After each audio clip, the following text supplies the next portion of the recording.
Good afternoon, everybody. We are live here from Falcon Park for a matchup between the Auburn Doubledays and the Newark Pilots.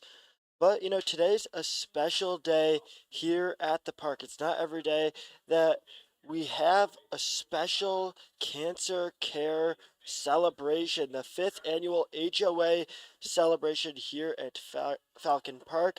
It's Cancer Survivor Night, and we appreciate our partnership that we've had with HOA over the past few years. Free admission with the QR code. We had giveaways. We've been hyping this up over the past few weeks, and the Auburn faithful, or the Falcon faithful, as we recently came up with that last game. The Falcon faithful really showed out. We've got a packed house here at Falcon Park, and it's going to be a fun one. We've got fireworks after the game, but before we get to that, the Doubledays taking on the Pilots. This is a team that has given the Doubledays some trouble throughout the season. Auburn sitting with just a 1-3-2 record against Newark on the campaign. In yesterday's matchup with the Pilots, a 4-4 tie. Yes, another tie for your Auburn Doubledays. You thought we couldn't have any more? Well, the Doubledays now on the season, sitting with a 17-10-5 record. And for the Doubledays, it's been an up and down season, but that tie yesterday was some of the best Doubledays baseball we've seen. Just a few runs given up. It went to 10 innings, and just a few runs given up here and there, starting off with Tyler Vavakwa, who was kind of the highest of highs and unfortunately a low in yesterday's game. Tyler Vavakwa going 2 for 5 at the plate, playing second base. Also had a key RBI. Pitching wise, pitched the last 2 2/3 innings, held the Pilots to just one hit, but unfortunately had a run given up in the bottom of the 10th inning. Well, excuse me, top of the 10th inning. While it was unearned, it unfortunately was that run that the Doubledays couldn't surpass as they finished in a tie for that game. But looking at the matchup today, the Doubledays have Hunter Lefkis on the mound, to the righty out of St. Peter's. On the season, Lefkis has put together a very strong campaign. He has a 5.0 ERA, a 2-2 record through 27 innings of work. Of all Doubledays, it's the third most innings pitched this season, trailing just the two All-Stars on the squad, Owen Burchard and Brennan Heilman. Heilman obviously no longer here, but Lefkis has become a very reliable starter for this Doubleday squad. He's going to be going against a tough Newark team here. Kicking things off for the Pilots, it's going to be Nick DiGiacomo, the center fielder out of Franklin and Marshall. DiGiacomo, look at the scouting report for him.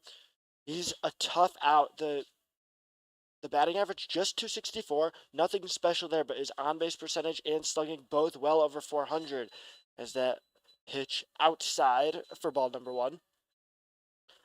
Thing with DiGiacomo is if manages to avoid getting struck out, he's an elite batter, but leads the Pilots in strikeouts this season with 24. That's his weakness. Another ball outside from Lefkis. Manages to get walks consistently, does everything right when he gets hits, goes far, just can't seem to avoid that strikeout problem.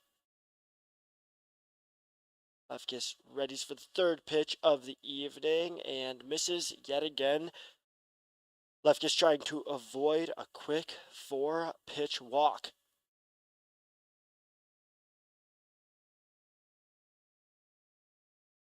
Fourth pitch comes in, and this one gets in there. Strike number one looking. The 83-mile-per-hour fastball. DiGiacomo will be followed up by Jacob Paletto and Anthony Hector.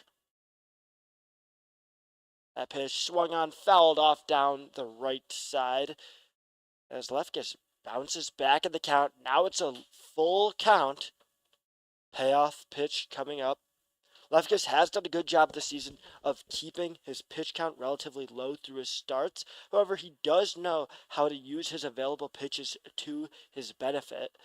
As that pitch comes in, payoff pitch, in there, strike number 3. Lefkis gets 3 straight strikes to take down Nick DiGiacomo for his 25th strikeout of the season. That will bring up Jacob Paletto, the left fielder, out of Bossier Parish Community College. going from a righty batter to a lefty. Paletto's actually a switch hitter as that pitch misses outside.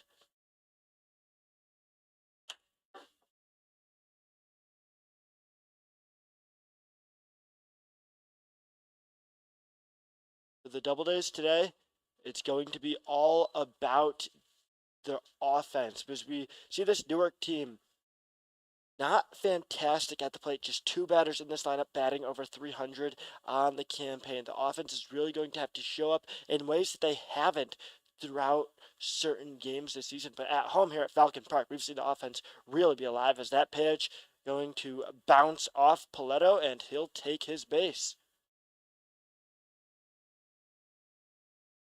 It's a hit by pitch right there that puts Anthony Hector up to bat with a runner on first. So a quick mistake there for Hunter Lefkis, but one strikeout, one hit by pitch, as the umpires have a quick meeting out there in the field.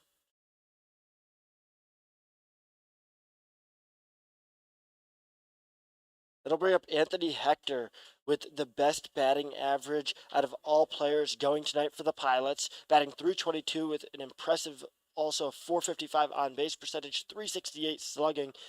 Hector is by far the biggest threat the Pilots have at the plate and swings at that one. Can't get any contact. Comes up empty.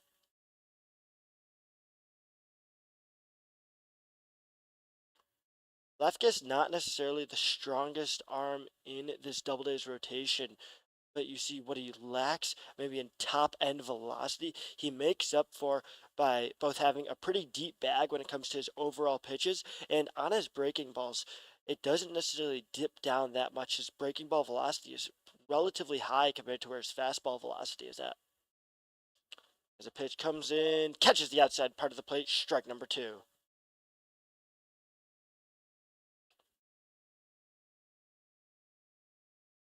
We saw Lefkis get behind to DiGiacomo and make a comeback now way ahead on Anthony Hector, who's gotten to a quick 0-2 count.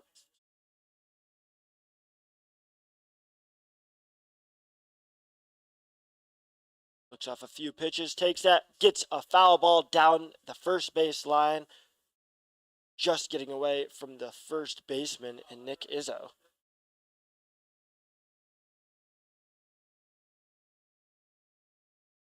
Lefkis, another strength that he has, pitches around the outside part of the plate a lot. Doesn't really give anything in the strike zone. Puts it right on the outside. Lets the umpire call it 50-50. That pitch misses in the dirt. Good stop there from the catcher, Mark Gialusi. Looking around the Doubledays lineup, they've got in the infield Gialusi catching for Lefkis, Izzo at first, Fishbein at short, Sullivan at short, and Vasquez at third. In the outfield, Hardy at right, Vivacqua at center field, and Brendan Smith out in left field. That pitch in there for strike number 3, the second looking strikeout that we've seen the pitcher and Hunter Lefkis throw today.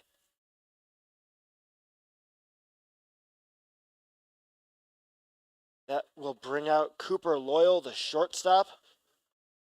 Loyal, a veteran on this Newark Pilot squad, has been on the team for, I believe, 3 consecutive seasons. Out of the University of Albany, a kid grew up local, stayed local, at least for the Newark Pilots. That pitch in there, strike number 1. Lefkis started the day off with 3 straight balls, but since then, most of his pitches have been strikes. Obviously, the one that plunked Paletto was a bit wild, but the consistency and the control has been there for Hunter Lefkis so far tonight. Throws it over to first. Can't get it to Izzo in time, but will press Paletto closer to the bag.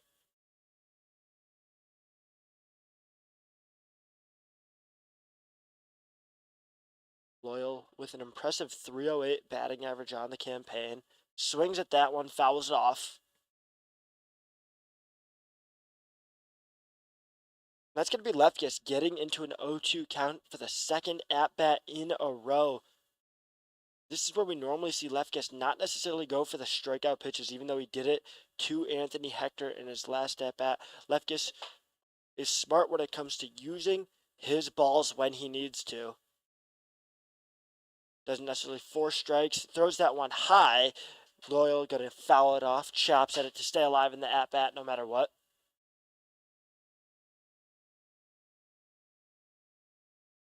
Two outs on the board, 0-2 count. Lefkis looking to get out of this first inning like a breeze.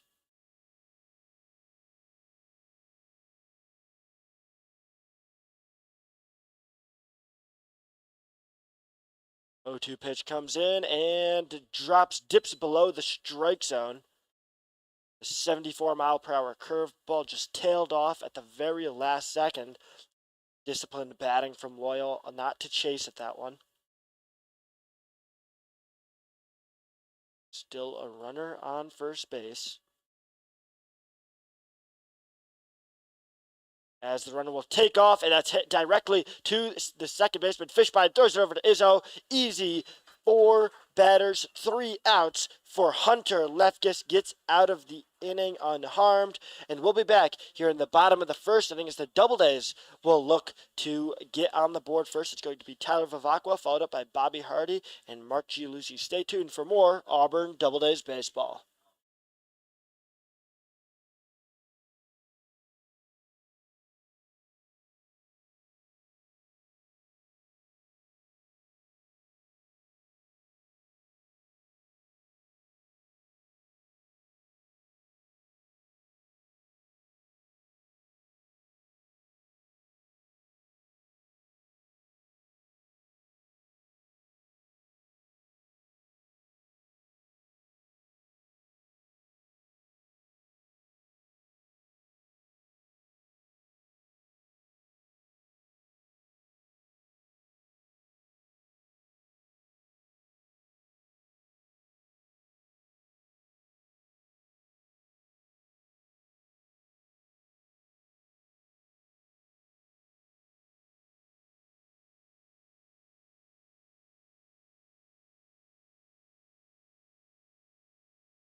Back here in the bottom of the first inning here at Falcon Park.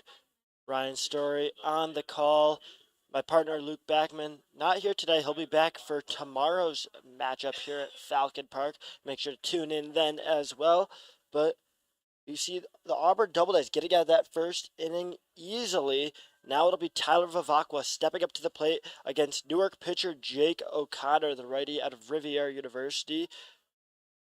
An ERA of 6.66 on the season as the Doubledays see that first pitch grounded directly back to Jake O'Connor for a quick first pitch out. And that will bring up Bobby Hardy, the right fielder. O'Connor, as I mentioned, 6.66 ERA. Hoping that the Devils' numbers means bad luck for the Newark Pilots, sporting just an 0-1 record on the campaign through 24 innings of work. He gets strikeouts. The problem for O'Connor is that he gives up an abysmal 324 opposing batting average. That first pitch in there for a strike looking. Second pitch of the at-bat swung on, fouled off by Hardy, who falls behind 0-2 in the count. As I mentioned, when you look at O'Connor's stats, the strikeouts certainly not an issue. 23 strikeouts to just 11 walks, a fantastic ratio for him. The problem is just the hits. His 33 hits given up on the campaign, by far the most on the Pilots this season. Just hasn't been able to stop opposing players from getting hits. Hardy trying to stay alive here. 0-2 count. That pitch could be over the head of Hardy.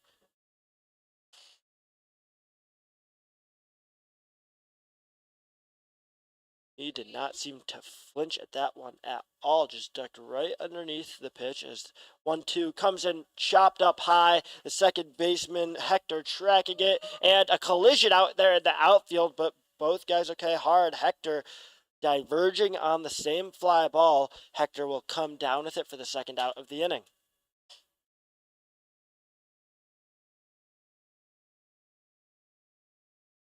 That'll bring up Mark Gialusi, the catcher out of Villanova.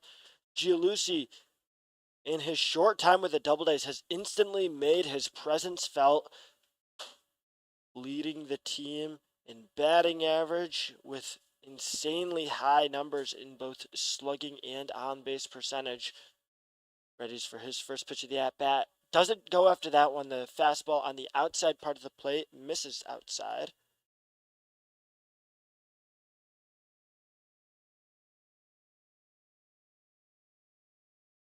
Two outs on the board. Fouls that one behind him for a 1-1 count. O'Connor, similar to Lefkis, where he doesn't have that same top end speed, but finds ways to get batters out unconventionally. Seeing that breaking ball just 70 miles per hour. That pitch going to be just a tad high.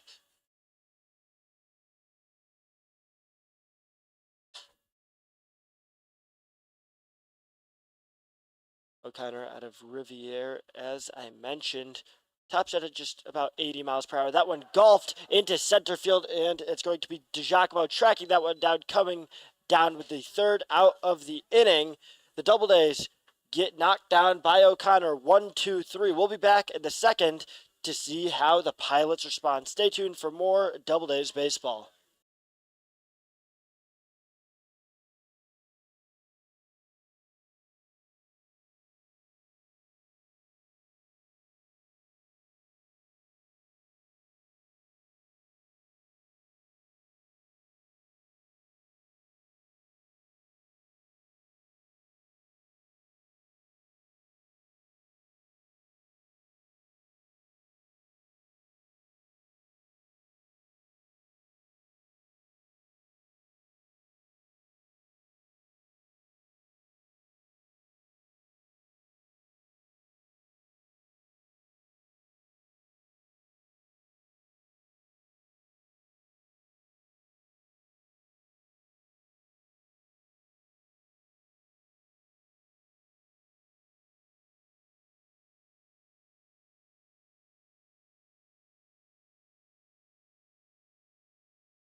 Live here from Falcon Park in the top of the second inning. The Doubledays locked at a 0-0 ball game with the Newark Pilots in a matchup that has plenty of implications for the PGCBL standings. At bat is Parker Zeisser going against the pitcher and Hunter Lefkis. But after the Niagara Falls Americans fell today to the Elmira Pioneers, the Doubledays sit just half a game out of second place in the PGCBL Western Division. A win here today would put Auburn locked in a three-way tie with both Niagara Falls and Jamestown and would be just 2 games back of the first place Batavia Muck Dogs. However, a loss would also put the Elmira Pioneers within just 1.5 games of the Doubledays. So this contest has massive playoff implications. The Doubledays have played relatively solid over their past 10 or so games. The problem has just been the ties. 3 ties over that span. Just not sustainable for this Auburn squad. Second pitch misses, third pitch for a 2-1 count.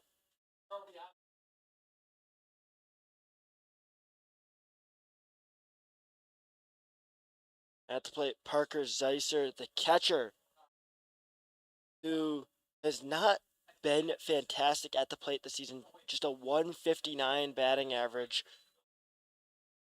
But gets ahead in this count 3-1. Zeisser in the transfer portal this offseason, leaving Monroe Community College.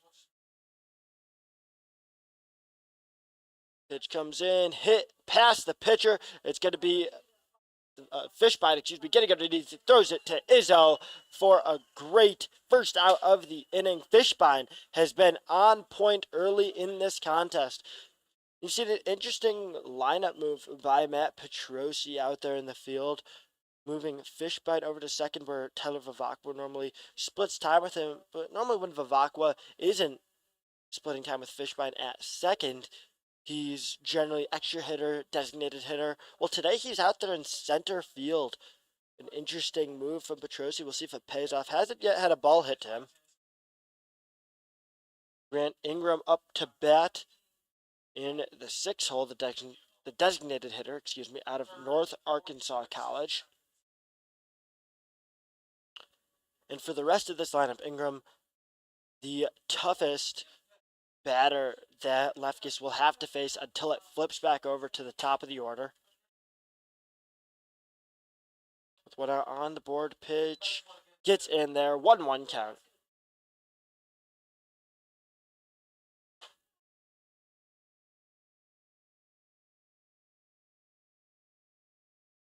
One count, one out on the board.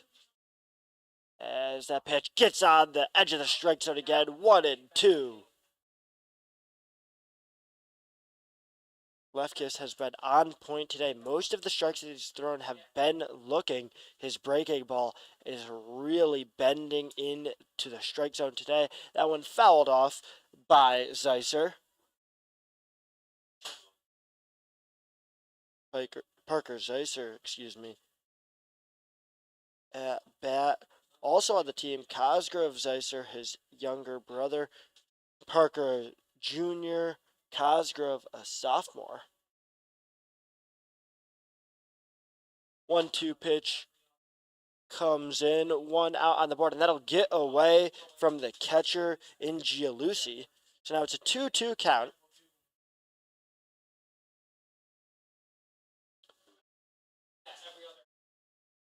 Ingram's .292 batting average, not at all surprising, given his success in the past with this pilot squad. He's another veteran who's returned back for yet another PGCBL campaign. That pitch fouled off by him again. He's fighting to stay alive in this at-bat.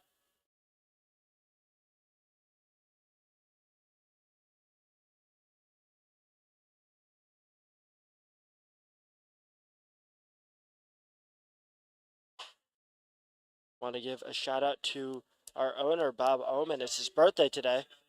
Special day for a lot of reasons also, as we mentioned, Cancer Survivor Night here at Falcon Park. That pitch swung on and missed. Great third strike pitch there from Hunter Lefkis to take down Grant Ingram swinging.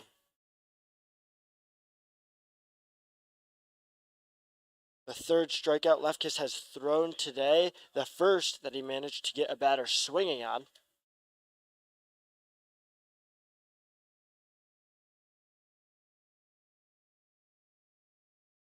Now it's Christian Butera, the third baseman, stepping up to bat. Butera, another player in this Pilots lineup who has a strikeout issue. Struck out 21 times so far on the campaign. Doesn't have quite the same ability as the leadoff batter in Nick DeGiacomo, who I mentioned also had a strikeout problem. We don't see Butera having that same ability to draw walks as consistently. However, is around the same at the plate in terms of overall batting average at 222. Pitch in there, strike number one.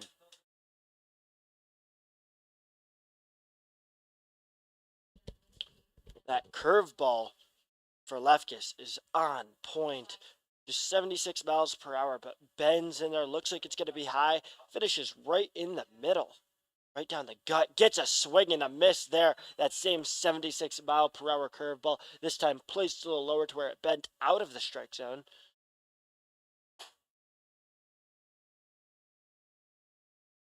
These Pilots just cannot seem to touch the breaking ball that Lefkis is sporting. Both teams still searching for their first hit of the night. Lefkis is one strike away, getting a 1-2-3 inning, matching O'Connor on the other side. And that pitch downstairs, missing low, 1-1, or excuse me, 2-2 count. 2 outs on the board. Butera gets out. He'll be followed by Liam Wagner and Mason Haar, both batting below the Mendoza line on the campaign. Pitch comes in, and right on the edge there, will miss to load up the count at 3 balls, 2 strikes. Big spot here for Christian Butera. Third baseman out of Brown University readies for the payoff pitch. The pitch comes in, and discipline, no swing there from Christian Butera. He'll take his base. That will bring up Liam Wagner, the first baseman, a freshman out of Emerson who's really struggled at the plate this year. Can manage to get walks, but bats just 167 with virtually zero power. Still looking for his first extra base hit of the campaign. However, with 2 outs on the board, Lefty's going to look to get that final out here. He's going to chat, however, before the at-bat with Mark Gialusi, who's trying to think how to approach this at-bat. Lefty's going to grab the rosin bag.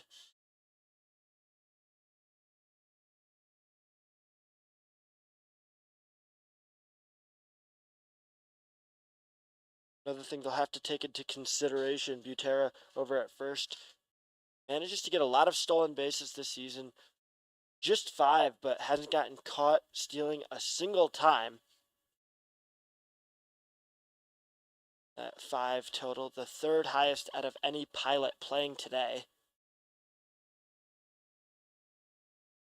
First pitch of the at-bat comes in and will dip in there, but misses low, ball number 1.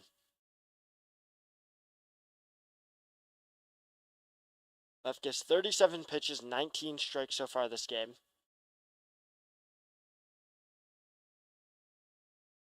Been relatively on his stuff, the breaking ball, finding a lot more finding the zone a lot more than the than the fastball right now. That one fouled off by Wagner.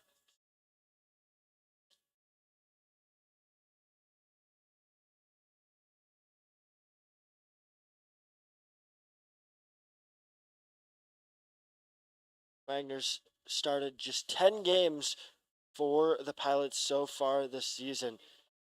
Worked his way into the lineup, though, as a consistent player. The freshman making his presence felt in his first PGCBL season. As Butera taking a heady lead off first, and Lefkis realizes that, tosses it over to Izzo to keep Butera a little bit more honest.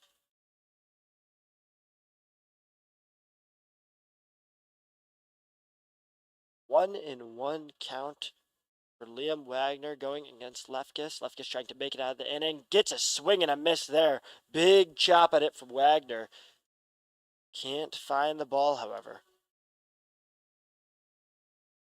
Lefty still has not given up a hit this game. He's given up one base runner in each of his 2 innings of work. First one he plunked, second one he walked in a full count.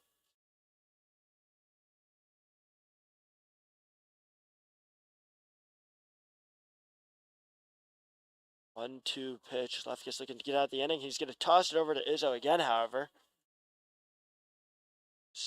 Very heavy lead from Christian Buterin. One thing we've seen from the Pilots this season is that when there's a 1-2, 0-2 count and a runner on first, they like to just be sending that first base runner no matter what. Terry going to take that heady lead, hit high there from Wagner. It's going to go over to right field. It'll be in foul territory. It will drop foul. The count will remain 1-2. That was the right fielder in Bobby Hardy trying to get underneath it. Couldn't get underneath it there. Hardy stepping in for Gianni DeCerbo out there in right field.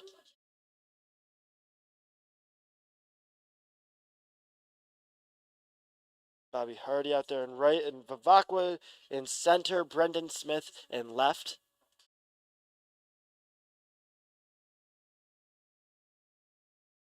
Still Liam Wagner at the plate.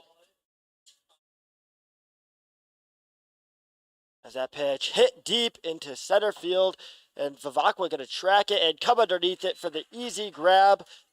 Another quick inning there for Hunter Lefkis. Goes through 4 batters yet again, and he'll take down the Pilots for the second straight inning. The Doubledays will be back here in the bottom of the second. Stay tuned for more Doubledays baseball.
Live here in the bottom of the second inning here at Falcon Park, it is Anthony DeCesare stepping up to bat against the starting pitcher for the Pilots, Jake O'Connor, who took down the Doubledays 1-2-3 in that first inning. However, it wasn't a bad sign necessarily for Auburn to find the silver lining on a 1-2-3 inning.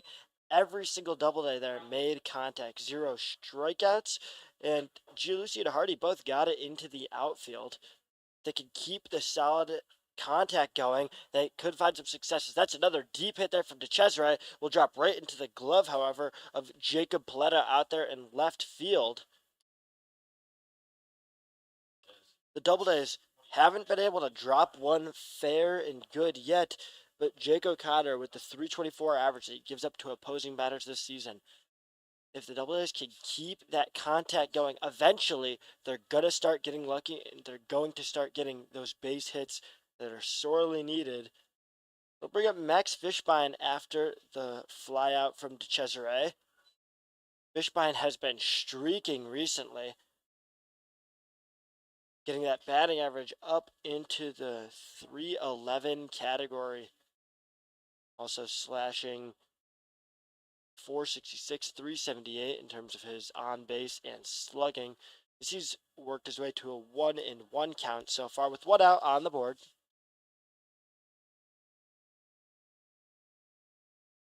That one fouled off by Fishbein.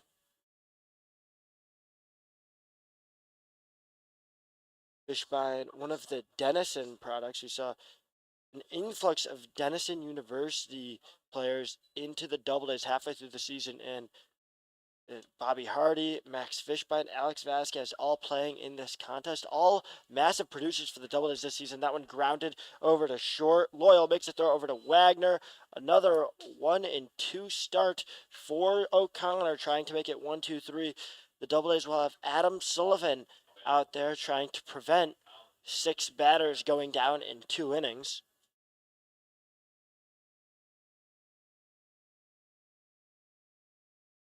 Sullivan's batting average of 260 doesn't tell the story of how productive he's been for the Doubledays this season. That 429 on base percentage does a much better job. As that pitch misses outside, ball number 1. Plus, if you take into account shortstop's fielding abilities, his leadership in the clubhouse, Sullivan really the full package for this Doubledays team. Lets that one go for strike number 1.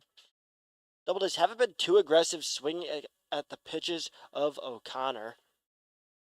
That pitch right on the outside edge misses outside. Umpire ruled that didn't quite get there. 79-mile-per-hour fastball from O'Connor. Haven't yet seen him break his top end speed out into the 80s. That pitch this time will be called a strike. Sullivan wasn't too thrilled about that one. 2-2 count to Sully. There's a pitch swung on, fouled off. Big chop at it there from Sullivan. Wasn't able to get that contact, but smart by him. If it's close to the zone, we just saw the umpire give a 50-50 ball to O'Connor. Just stay alive in the at-bat. Keep on fighting. Payoff pitch, swung on and missed. Excuse me, will be fouled off by Sullivan, bouncing off the glove of the catcher in Decisive as well. We approach the 7th pitch of this at-bat. Sullivan trying to keep the Doubledays alive here in the 2nd. 2 outs on the board. Sullivan not going to go as that bounces off of home plate, gets away from Zeiser. That'll load up the count. 3 balls, 2 strikes, 7 pitches into this at-bat, and Sullivan has certainly held up his own against the young pitcher. Payoff pitch coming in, and will be inside, strike number 3. Sullivan just not happy with that one at all. Has some words for the home plate umpire. But the Doubledays go down 1-2-3 yet again. We'll be back here in the top of the 3rd. Stay tuned for more.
Still Hunter Lefkis on the mound for the Auburn Doubledays. It's It's been a pitching duel so far here through 2 innings of baseball. Lefkis a bit more up and down than O'Connor, but the higher highs, 3 strikeouts so far compared to O'Connor's just 1. However, Lefkis walked a batter and hit a batter. Haven't seen any such blemishes out of O'Connor, who's taken out the Doubledays 1-2-3, 2 innings in a row. First pitch of the inning, hit over to shortstop. Sullivan scoops it up, throws it to Izzo, gets it there with ease for a first pitch out. Mason Haar going down there, the right fielder, getting sat down quickly. That will bring up the final batter in the Newark order in Evan Brock, the extra hitter.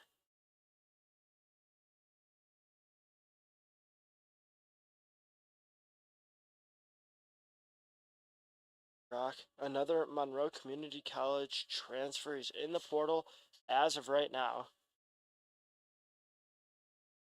Pitch outside, speedy 83 mile per hour fastball from Lefkis, misses outside. Both teams still looking for their first hit. However, good performances in the field by both squads. No errors yet. As that spot, Deja Vu, 84 miles per hour, but missing in that same spot outside.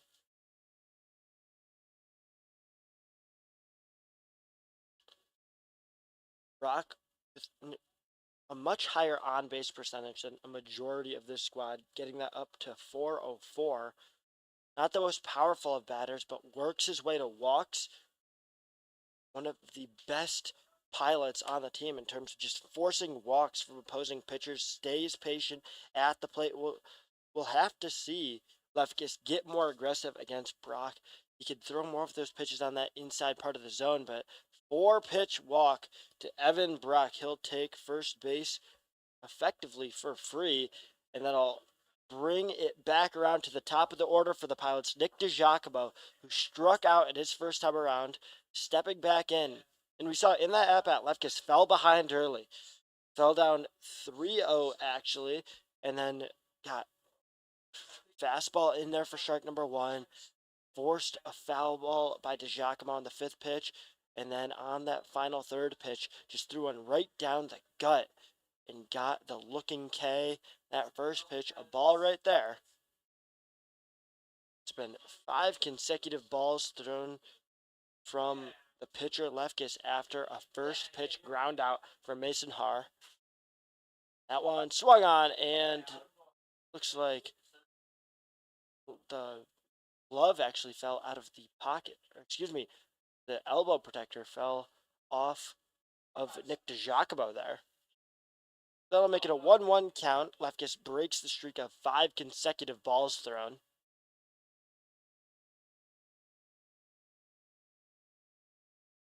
Brock over there on first. And that one hit high, skied over to the first baseman. Izzo comes underneath it. Misplayed it a little, but got underneath it there in fair territory for the second out of the inning. That will bring up Jacob Paletto, who got plunked by Lefkis in his first at-bat.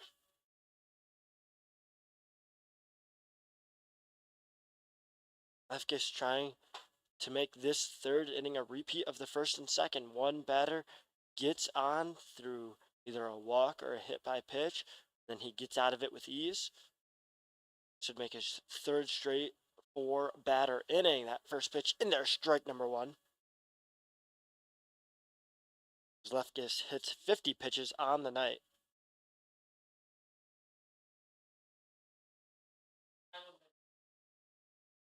Started at 7 o'clock here today, a bit later than our normal 6:30 starts on Saturdays. That one hit, fouled just barely down the first baseline.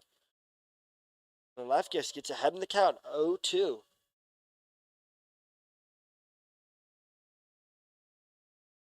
Lefkis 1 strike away for having a 4-batter inning for the 3rd consecutive time around.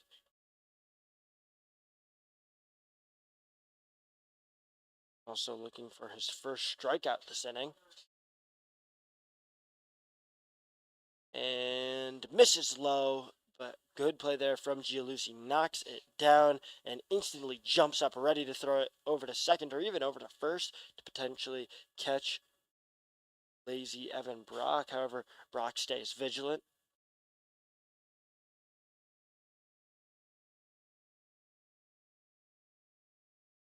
Brock taking pretty conservative lead off of first, if I'll say. That pitch outside again. As I mentioned, Lefkis does like to use his 0-2 counts. He likes to use those balls that he has in his arsenal. Will toy around with the strike zone, but won't get too aggressive, won't throw anything down the gut that he thinks a batter like Paletto will pounce at. That pitch right down there, but fouled off. Paletto will stay alive.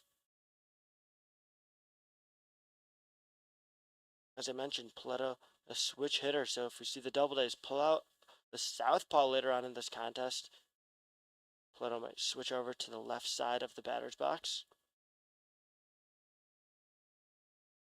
2-2 pitch, 2 outs on the board. That one fouled off yet again as we approach the 7th pitch of the at-bat.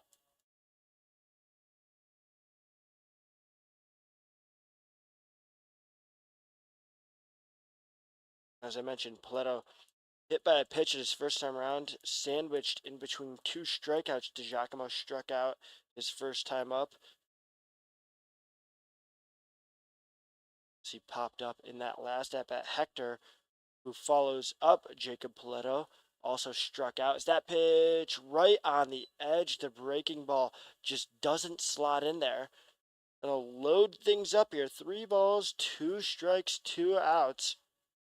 We've seen this scenario before. There's that same scenario that Christian Butera had in the top of the 2nd inning. Ended up working his way to a walk in the same scenario. Full count, 2 outs on the board. As Paletto's going to step out, look around. Seems to be a little bit of confusion out there in the field, but both players step in. Paletto into the batter's box. Lefkis on the mound, ready for the payoff pitch. Brock will effectively be running no matter what. And takes off, swing, a miss. That will be the final out of the inning as Gianluigi manages to catch it.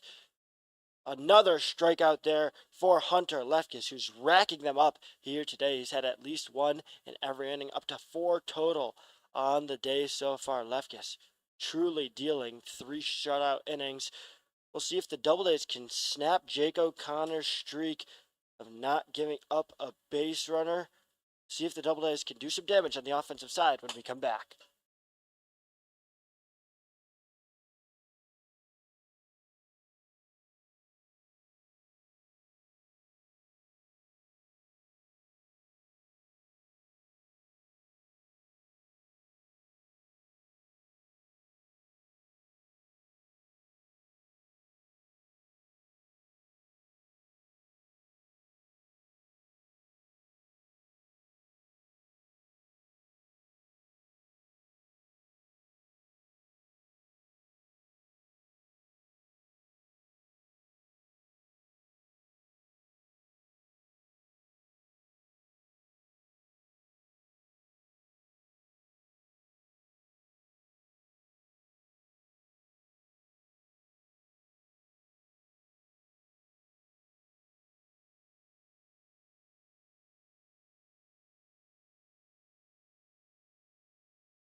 Back here in the bottom of the 3rd inning, if you noticed some fans in the bottom of the screen standing up in between innings, that was for our salute to service. We have all of our former active servers standing up from the military. You also notice, you look there at the bottom of the screen, it's a packed house here at Falcon Park. I know you can only see just a few fans in there, but that's an accurate reflection of the rest of the ballpark. It's a full house. as Nick Izzo works his way to a 1-1 count. It's a full house here for Cancer Survivor Night. Again, the 5th annual HOA Cancer Care Celebration. We'll bring up some fireworks at the end of the day. Prior to the ball game, we had a bunch of cancer survivors out there on the field as we honored them. HOA also honored the cancer care survivors. 2-1 count to Nick Izzo, still going against Jake O'Connor. The Doubledays looking for their first base runner of the night.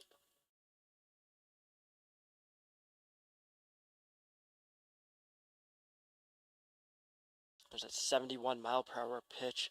Finds daylight. Strike number 2. And Izzo swings and misses for strike number 3.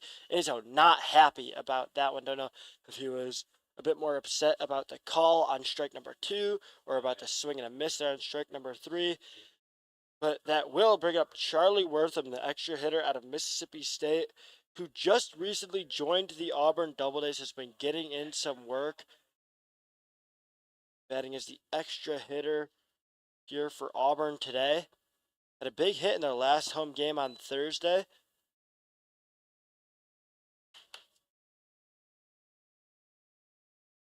That game, of course, for the Doubledays ended up finishing in an 11-2 win over the Niagara Falls Americans, a team that the Doubledays have had plenty of success over throughout the season. Something that'll be important potentially come playoff time. The Niagara Falls Americans just a half a game lead over the Doubledays right now is Wortham. Knocks that into center field. That'll drop short of DeGiacomo for the first base hit of the night for the Auburn Doubledays. The Falcon faithful getting loud after that one.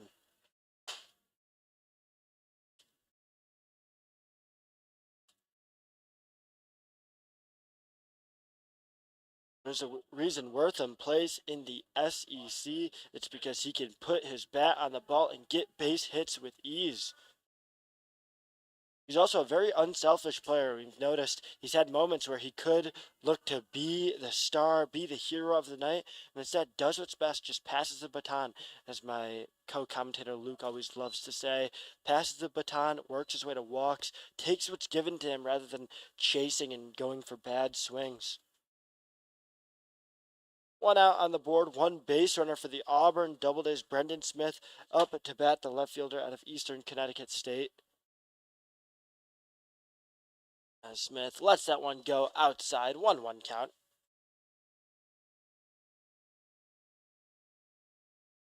O'Connor, just 32 pitches so far today, 21 of them strikes. He's been fairly efficient with his pitches so far. Lefkis has had to go deeper into his pitch count, as that's going to be the base runner in. Wortham taking off, and that'll get past the shortstop. Hector can't gather, excuse me, the second baseman. Hector can't gather it, and an easy stolen base there for Charlie Wortham.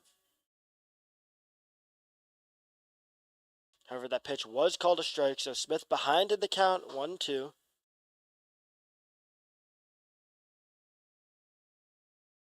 But Wortham at second at least makes this at-bat worth something, even if Smith can't convert. However, Smith has been on a tear recently, getting his batting average up to .286 on the campaign with a .500 on-base percentage. That one fouled off from Smith. A weak chop at it, but it lets him stay alive in the at-bat. And yes, you heard that right for the batter in Brendan Smith. Through his 21 at-bats this season, the on-base percentage of .500. Very impressive what he's been able to put together so far this campaign. That pitch, again, fouled off by Smith, staying alive.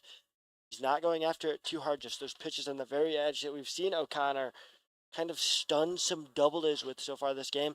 Smith just taking what's given to him, fouling it off, chopping at it, staying alive. After Smith, it's Alex Vasquez on deck. Tyler Vivacqua, the startup of the lineup, in the hole. Pitch comes in, chopped at it again. The exact same scenario. 3 consecutive foul balls hit from Brendan Smith.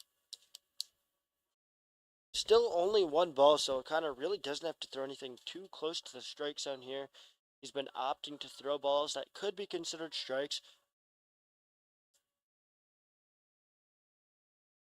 Still worth him over there at second. Swing and a miss there. Brendan Smith can't stay alive forever. He goes down swinging. And that'll bring up Alex Vasquez with 2 outs on the board.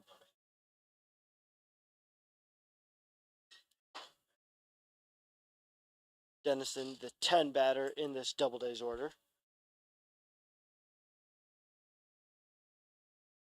As I had mentioned, O'Connor trailed in strikeouts heading into this inning, but has picked up 2 already for a total of 3 on the contest, including 3 of the last 4 batters he's faced.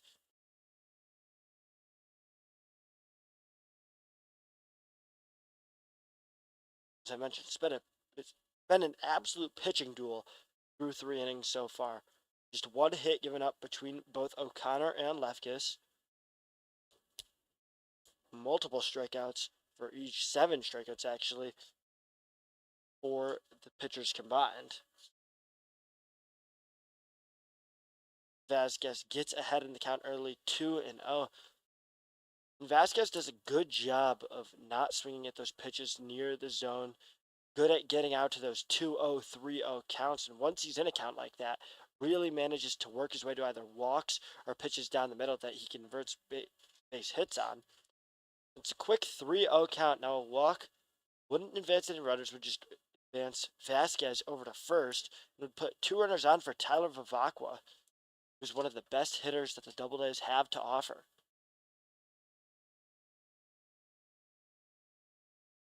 That pitch, a 4-pitch walk for Alex Vasquez, works his way over to first, and now the first real trouble we've seen O'Connor get in all game. That's the first walk that he's given up. And Tyler Vivacqua has a chance to put the Doubledays on the board first with 2 runners on and 2 outs.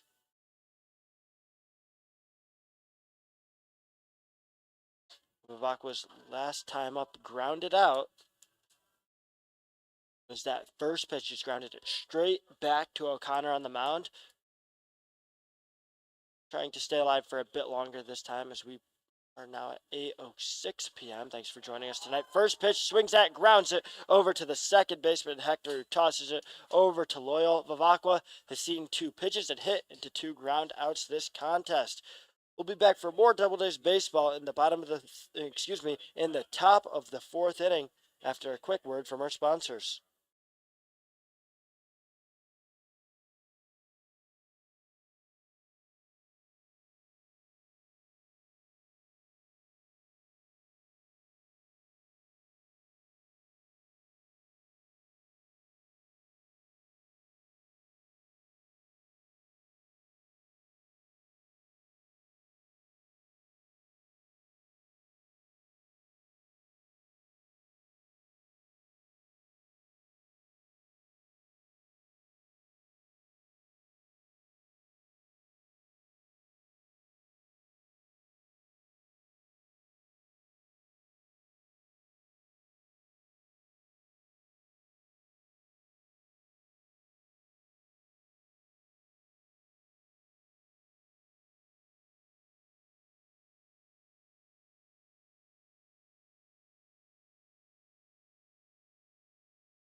Live from Falcon Park, just saw some kids running the bases. One of the fun things we do every game here at Falcon Park. That's what we always recommend. Come out to the stadium, make sure bring your kids.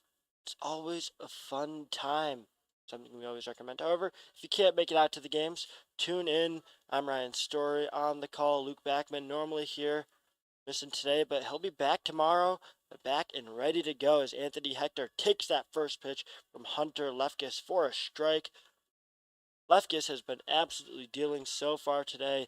Faced 4 batters in each inning, 2 walks, and a hit by pitch, but 0 hits given up in 4 strikeouts. Lefkis is on his A game so far tonight.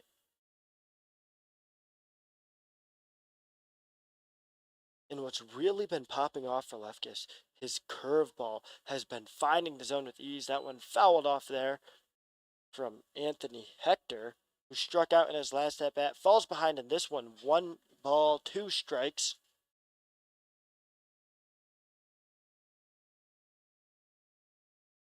As I mentioned, Lefkis has been absolutely dealing and managing to fan the opposing batters. He ended the 3rd inning actually with Jacob Paletto, getting him to swing and miss. 2 of his strikeouts have came looking, 2 have came swinging, and that one will come low. So it'll be 2 balls, 2 strikes for the first batter of the 4th inning.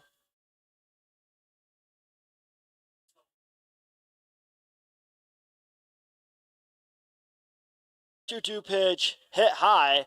It'll be over to right field. Fishbein and Hardy fighting over it. Hardy comes down with it. Called off Fishbein. And great call there by Hardy as that ball was a bit further back there than it looked like it was originally going to be. Traveled quite a way further. Hardy gets underneath it with ease for the first out of the inning.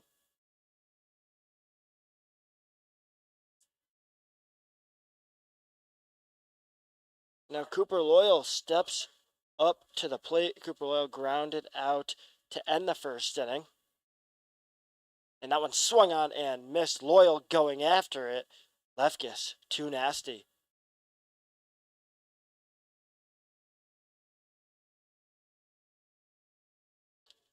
Pilots have gotten on so far today. Paletto got hit by a pitch. Butero walked. Brock walked.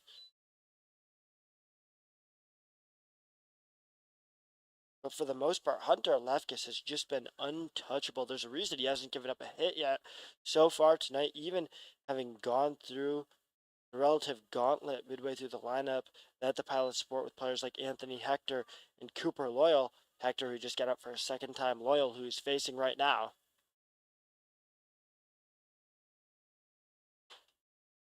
So 1-2 count, 1 out on the board. And that pitch in the dirt. Gialusi stops it. Mark Gialusi switching with Anthony DeCesare. This lineup that the Doubledays are sporting, nearly identical to the one that manager Matt Petrosi went with on Thursday, the Doubledays' last home game. One key difference, Gialusi catching DeCesare designated hitting, is that one hit over to left field, and Smith misplaying it, drop short, and that's going to be a double there for the batter, Cooper Loyal, who gets the first hit of the night against Hunter Lefkis. And that was a tough play by Smith there, trying to get underneath it, trying to keep the no-hitter alive for Lefkis, but just couldn't get there in time. Would have been a tough ball for any outfielder to catch. But now we see the Pilots have a runner in scoring position with just 1 out on the board. Parker Zeiser up to bat as that first pitch downstairs, ball number 1. Zeiser grounded out in his first at bat.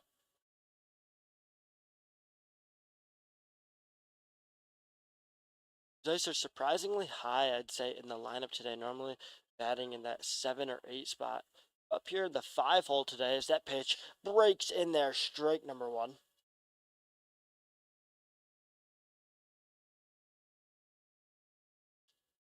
Just so much break on that pitch from Hunter Lefkis, where he's been finding all of his success today on the breaking balls.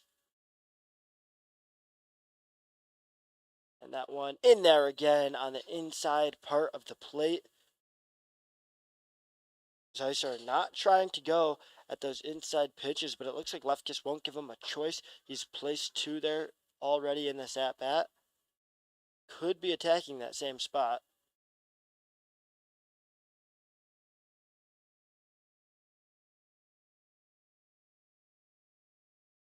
Keeping an eye on second. Loyal leads his Pilots team in stolen bases out of all players playing today. And I think there's a fair argument that Loyal is just the best all-around player on this Pilot squad. However, a few of the guys at the top of the lineup, Chris Fidocario, Casey Wensley, Noah Brooks, all not playing in tonight's contest. That one grounded over to Sullivan. Sullivan tosses it over to Izzo. Second out of the inning, however, that will advance Loyal over to third base, the closest we've seen a runner get to scoring today. Puts the pressure on Grant Ingram, the designated hitter, stepping up with 2 outs and a runner on third. He struck out in his first at-bat, trying to get some revenge against Lefkis.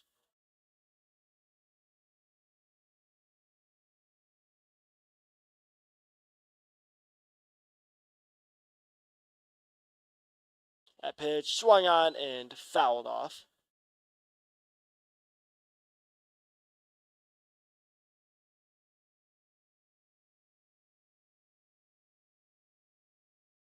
Two outs on the board. Lefkis has let just one base runner on every inning. As that one hit over to right field, Hardy getting underneath it, gobbles it up. Final out of the inning.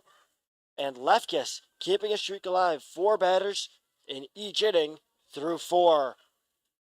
We'll see how the Doubledays respond after getting 2 runners on base but getting shut down by O'Connor in their last time around. Stay tuned to see if the Doubledays can finally get that first run.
Back here in the bottom of the 4th, and the Doubledays locked in a 0-0 ball game still. Bobby Hardy up to bat for his second time today. We saw Tyler Vivacqua end that 3rd inning for the Doubledays.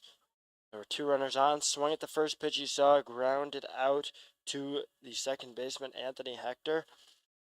Bobby Hardy, however, popped out his first time around, hits it over to the third baseman. That's Butera, tossing it over to Wagner for another quick out.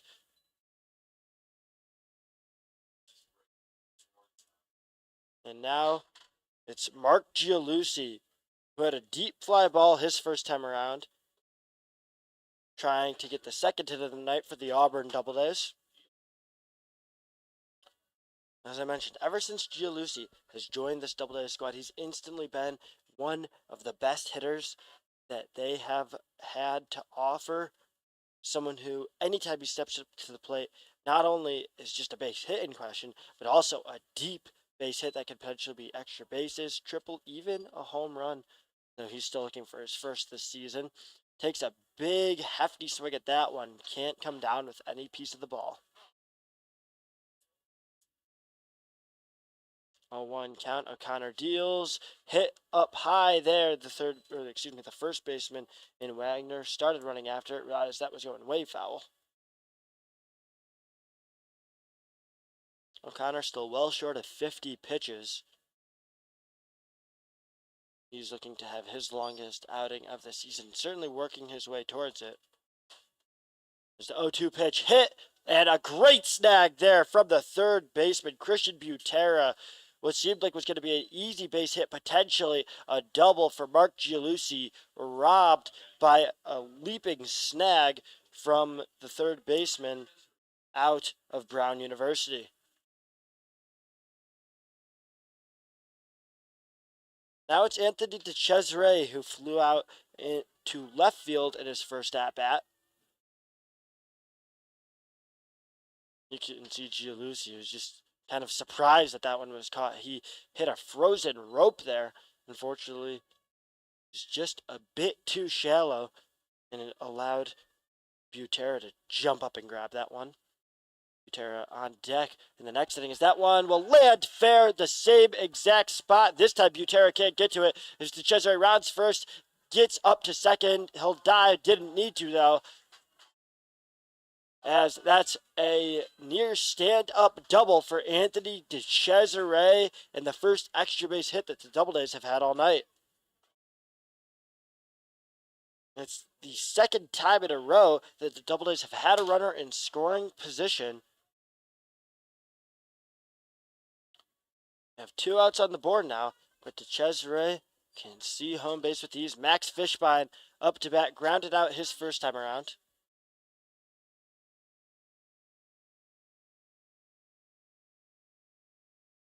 Fishbein lets that first pitch go for the ball.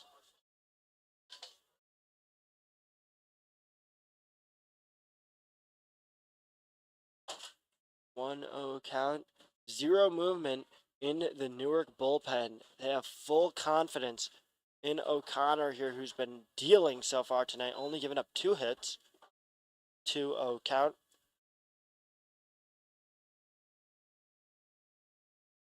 For Auburn, the exact same thing.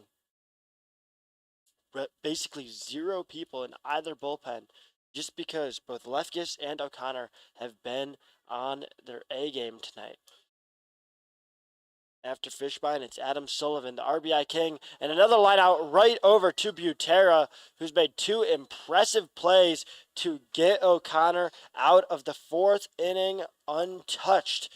So the Doubledays go down again. A double by Anthony DeCesare can't get them in for their first run of the game. It's still 0-0 as we head into the 5th inning. Stick around to see which team gets on the board first.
As we come back here in the top of the 5th inning, I want to give a shout out to some of the people that we couldn't have Auburn Doubledays baseball without. Our sponsors: A&M Graphics, Auburn Orthopedic Associates, Aflac, Auburn Bagel, Auburn Public Theater and Cafe 108, Auburn Community Hospital, Auburn Fire Department, Auburn BID, Bosie's Buffalo Wild Wings, and Bully Hill Winery. Thanks to our fantastic sponsors, as you allow the Doubledays to continue having a fantastic season here at Falcon Park. We've seen the Doubledays work their way on the campaign to a very impressive 17, 10, and 5 record. However, it's almost an NHL type record. Those 5 ties, by far the most in the PGCBL. The next closest team, Niagara, with 2. Unsurprisingly, both of those ties came against the Auburn Doubledays, one early on in the season, and then one occurred yesterday. Those are the only 2 teams in the entire PGCBL with more than just one tie.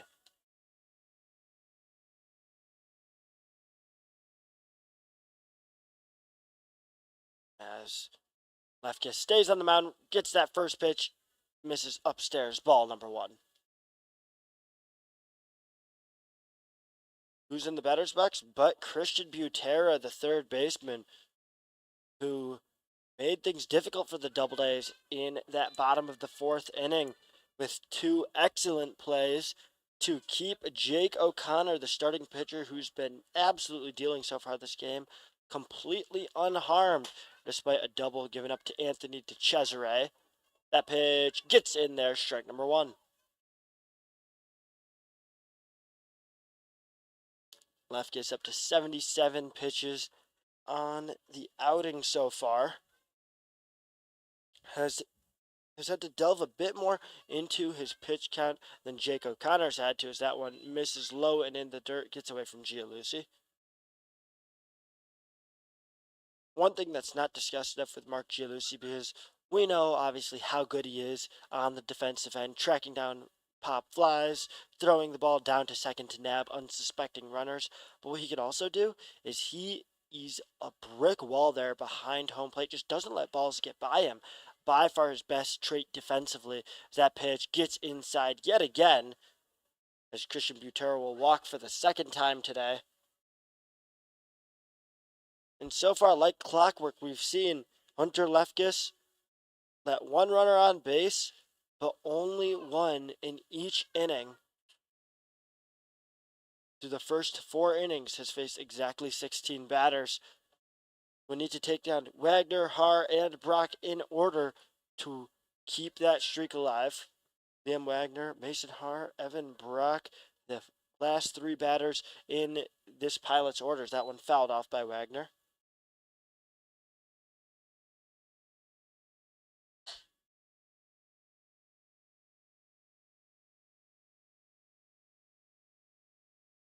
Liam Wagner standing 6 foot 215.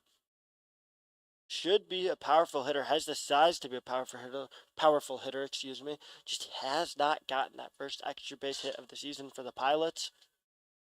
Obviously hasn't had as much time to get that hit as some of the other Newark athletes, but you'd think now that he's racked up roughly 30 at-bats on the campaign, be able to eventually get one that drops for a double or an extra base hit. Another big chop at it there. He's been taking some monster swings, just hasn't been able to make that contact. He's behind in the count 0-2.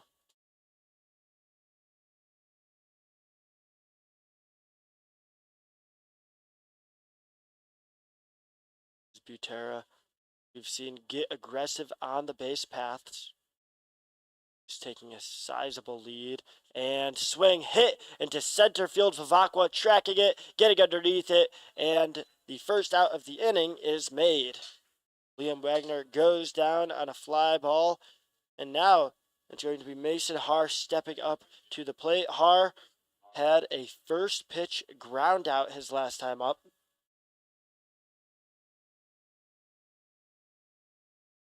Wagner's now flown out twice. Haar trying to avoid grounding out twice.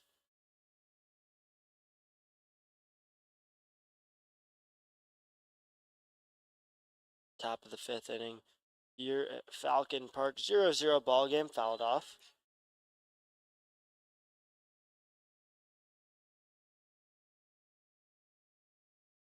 Mason Haar, a veteran on this Pilot squad. The junior has been struggling at the plate this season, batting just 115.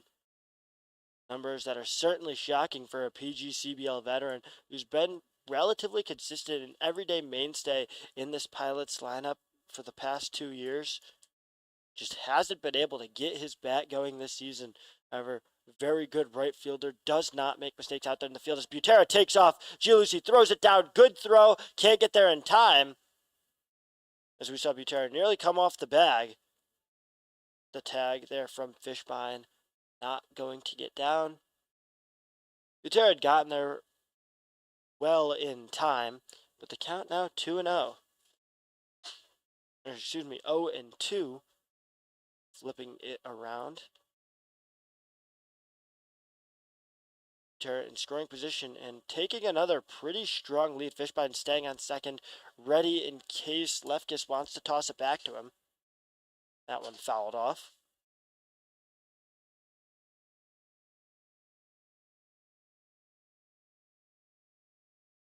We've only seen one hit given up by Hunter Lefkis so far this game. He's been a pro out there on the mound. St. Peter's product. That one misses, can't find the zone. 1-2 count. Lefkis up to 86 pitches. Nearly 50 of them have been strikes. He's been efficient, knows when to use his pitches, but due to pitch count limitations, can't be going for too much longer here as he's nearly made it through the 5th inning, about halfway through his 5th inning of work. 1-2 count, misses low and inside. 2 balls, 2 strikes to Mason Haar, and it's one of the issues that Lefkis finds as someone who likes to use those extra balls that he's allocated. His pitch count gets a little high at times, something that he's had to work through this summer. Just generally prevents him from going those 7-8 innings that many pitchers can find on their dominant nights. As he's now thrown 3 straight balls, it's a full count. A strikeout here would be the 5th that Lefkis has thrown tonight. However, trying to avoid putting a second runner on base for the first time this game.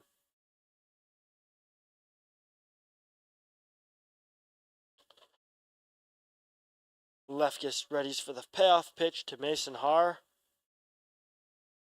Keeping an eye on Butera over at second. Throws it in the dirt.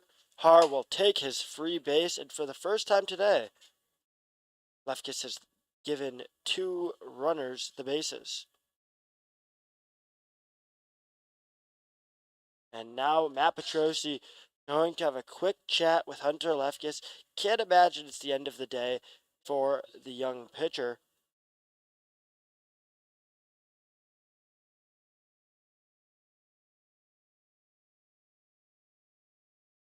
We've seen Lefkis have a stellar performance so far today. However, the Doubledays do have some guys out there in the bullpen.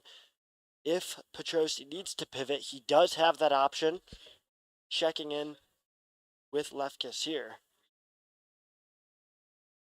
And it will look like Lefkis will stay on the mound. Petrosi will walk off without making a change as the Doubledays infield will stay in for a little bit longer. Chat with the pitcher, see how they can get out of this inning. 2 runners on base. Mason Haar on first, Christian Butera on second. Just 1 out on the board here in the top of the 5th. And honestly, the first truly sticky situation we've seen Hunter Lefkis get himself into this game. He had let a runner advance to third earlier in the contest, but that was the only base runner he had let on. That came after a double from Cooper Loyal, who eventually made it over to third, just could not get home. Lefkis did a great job of getting out of that inning untouched. Now trying to do the same here as the first pitch of the at-bat misses outside to Evan Brock, who walked in his last at-bat.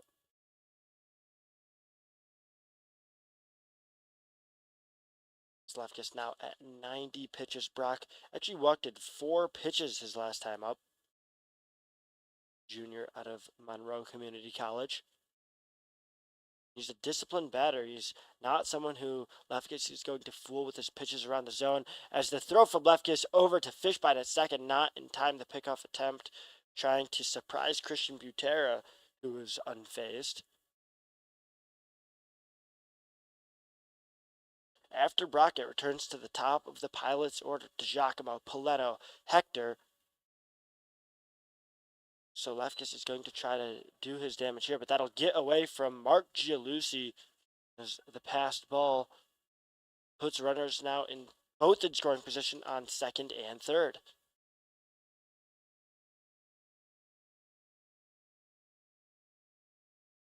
The walk would have loaded the bases anyways. Now it doesn't advance the 2 runners on, but still not a good setup here for Hunter Lefkis, who through 4 innings was absolutely dominant. Now in some real trouble here is that one. Pop fly that going to be going over to the first baseman, and Izzo coming down with it right on the edge of the dugout, of the Pilots, and a huge second out of the inning for Hunter Lefkis.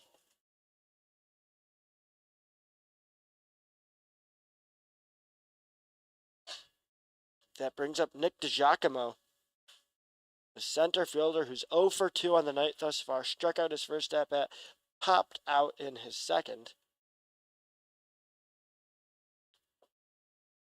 DiGiacomo, when you look at batting average, the 4th highest playing today for the Pilots. That first pitch in there for strike number 1. And if Lefkis can get out of this inning without giving up a run, I think he might have earned himself a 6th inning of work in the eyes of Matt Petrosi. Obviously, we won't know until he steps out there. But first, he needs to get out of this one. 0-2 count. Getting ahead quickly against DiGiacomo, who's already struck out once today.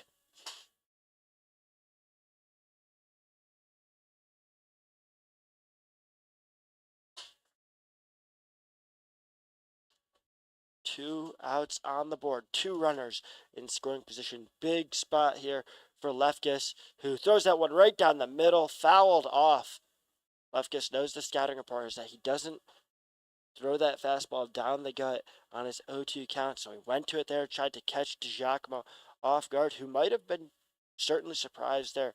Normally that's a pitch that DiGiacomo would be all over. Instead, he's just going to foul that one off.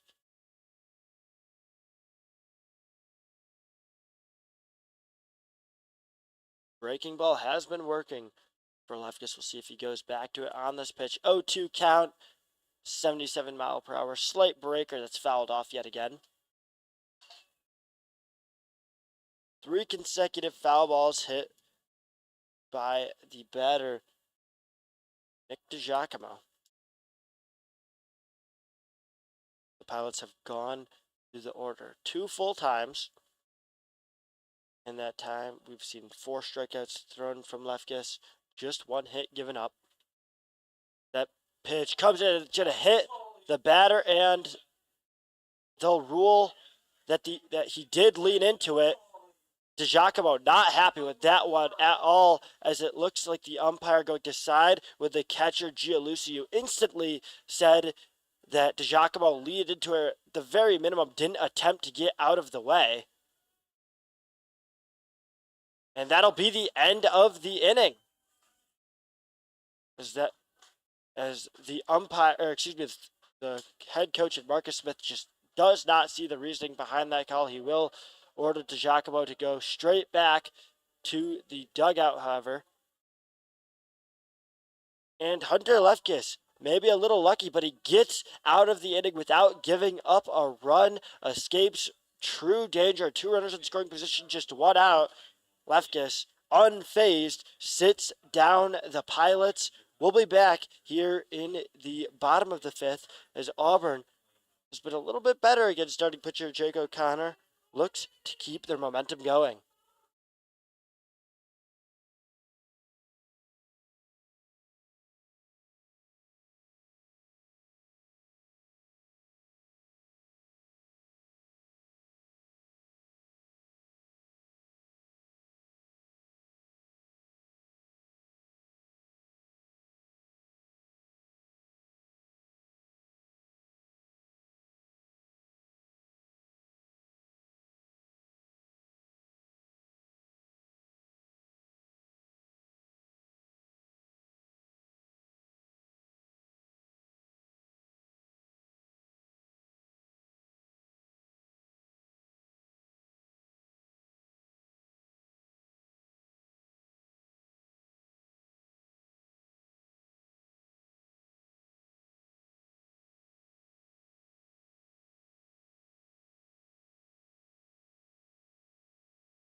An exciting end to that top of the 5th inning. That saw Hunter Lefkis get out of a jam when it looked like he might have hit Nick DiGiacomo to load the bases. Instead, it ended up being decided that DiGiacomo had leaned in, getting Lefkis his 5th strikeout of the day. That first pitch of the at-bat from Jake O'Connor to Adam Sullivan goes wild. 1-0 count.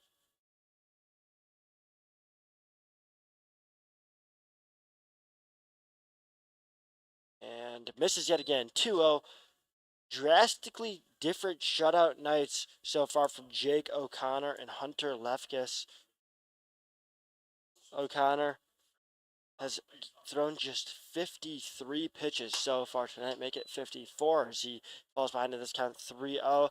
As of the same issues with walked and hit batters, only 1 combined so far. We've seen Lefkis have 4 of those, but O'Connor's given up more hits and gotten in arguably more trouble, as that's a 4-pitch walk to Adam Sullivan. Could be signs that the junior pitcher is starting to slip. And that will cue up a mound visit from head coach Marcus Smith. And he'll have a talk with O'Connor, who again has not given up a hit yet today. Actually hasn't let a double-day get over to third, or excuse me, hasn't given up a run yet today, and hasn't let a double-day get over to third base yet. That was a very quick mound visit, as it looks like he's basically just saying, get out of this inning. Bit of a morale booster there potentially for starting pitcher Jake O'Connor, who let Adam Sullivan get over to first with ease. Now it's Nick Izzo, who struck out his last time up.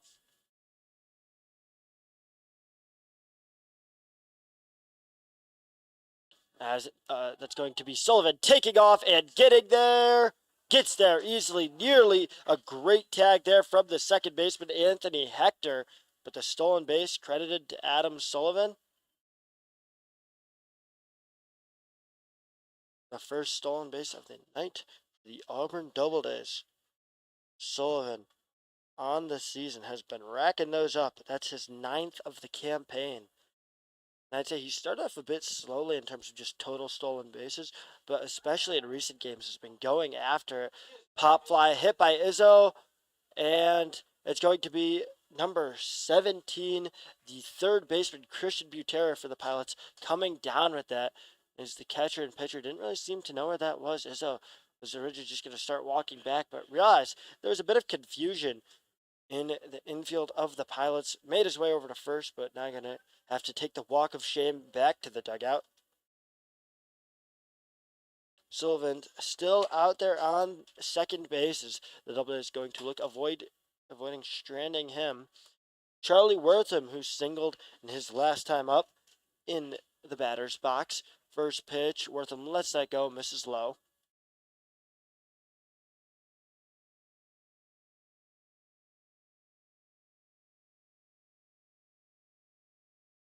Wortham exuding that Mississippi State flair.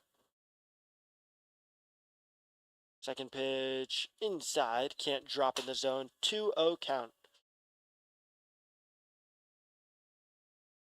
And we've seen a lot of yanked balls from this Doubleday squad, especially in that last inning where they really got on it just a little bit early, coming around 2 lineouts right over to the third baseman, plus a double that went right over the head of the third baseman. As that one hit into the gap, great hit there from the batter Charlie Wortham to score the first run of the game for the Auburn Doubledays as Sullivan comes in with ease.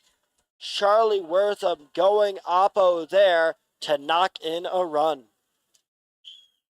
We talk about it all the time. Wortham, through just a few games here for the Doubledays, just does everything needed of him.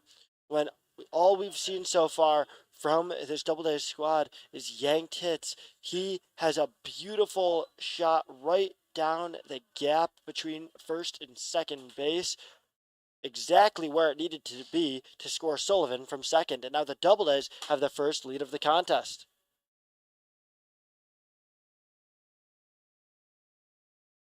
one out on the board. That first pitch misses the zone. 1-0 count for Brendan Smith. Smith on the night, 0 for 1 with a strikeout.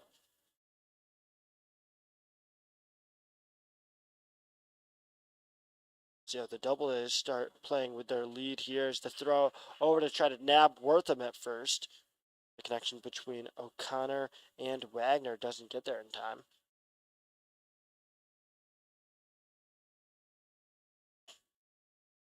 Charlie Wortham really making his presence felt, and he's going to go for the steal attempt there. The throw will get there in time. It looks like it is called an out. Great throw there by Parker Zeiser, getting it down to Anthony Hector. Nabbing Wortham, can't get his second stolen base of the night. So 1-1 count now to Brendan Smith with nobody on after a great throw there from Parker Zeiser. Nabs Wortham stealing. Parker Smith really knocks that one deep. That's going high. That's going long. And that's in the warning track. It's the left fielder in Paletto coming down with it. That looked like it could have been a home run for Cancer Survivor Night. Instead, it's going to come up just a bit short. Smith thought that definitely could have been gone. Instead, the Doubledays will run away with their 1-0 lead heading into the 6th inning. We'll see how the Newark Pilots respond when we come back. Stay tuned for more Doubledays baseball.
Back here in the top of the 6th inning, I want to shout out a few more of our sponsors. Casella, Cayuga Community College, Cayuga County Stop DWI, Cayuga Tourism, Cayuga County District Attorney, Sheriffs, and as well as the Auburn Police Department, Chemung Chinao Trust Company, Classic Cones, Coffee Host, and Chrysantha, as well as Dick's Sporting Goods and Dunkin' Donuts. The sponsors are what we need here at Auburn Doubledays that make Doubledays possible, Doubledays baseball possible. As the Doubledays now sporting a 1-0 lead over the Newark Pilots, thanks to an RBI from Charlie Wortham that knocked in Adam Sullivan. It's now a new pitcher for the Auburn Doubledays. Ryan Lunderi replacing Hunter Lefkis. Lefkis pitched a stellar shutout 5 innings, giving up just 1 hit, 3 walks, as well as a hit batter, while striking out 5. Lefkis was brilliant and got out without giving up a run, something that the opposing starting pitcher in Jake O'Connor was not able to do. O'Connor, in what was likely his final inning of work, did give up that one run, as it's a bunt laid down just foul from Jacob Paletto, who was the left fielder who caught that deep fly ball from Brendan Smith to end Doubleday's rally in the fifth.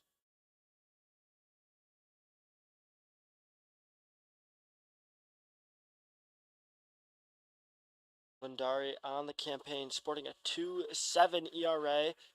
As that pitch swung on and missed there from Paletto. Lindari 2.7 ERA through 5 appearances, giving up just 3 earned runs through 10 innings of work. That pitch misses outside. Also, only giving up 6 hits compared to a whopping 10 strikeouts and an opposing batting average of just 171. Lindari has certainly impressed in his time as an Auburn Doubleday, though that pitch, the breaking ball, getting way away from him. Looks like it just slipped out of his hand a tad too early there. Now the count's back, evened up at 2 balls, 2 strikes. Paletto's bounced back here. Paletto, the first base runner for this Pilot squad after getting hit by a pitch that struck out in his last at-bat, worked his way all the way up to a 3-ball, 2-strike count.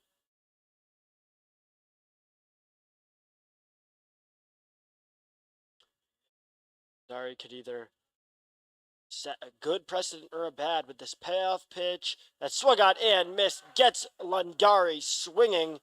The first punch out of the night for Ryan Lindari could be an auspicious start for the young hurler.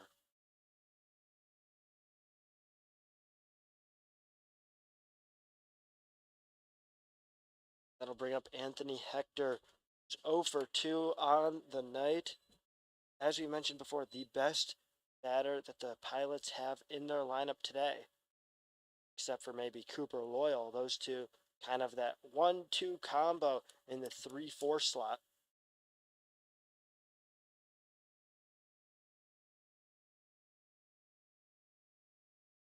Hector, second baseman today, managed to tag out Charlie Wortham, who got caught stealing second. 1-1 count after that last pitch from Lindari in there for strike number 1. That one high from Lindari. The fastball gets away from him a little bit. 2 balls, 1 strike. Lindari a bit more velocity than we saw out of Hunter Lefkis. There's about 2 to 3 miles per hour faster on his fastball. And swing and a miss there. Gets Hector to his knees on that brilliant pitch there. 86 miles per hour. And Hector's going to call time after that one. Lindari also readjusting, stepping onto the mound. 2 balls, 2 strikes.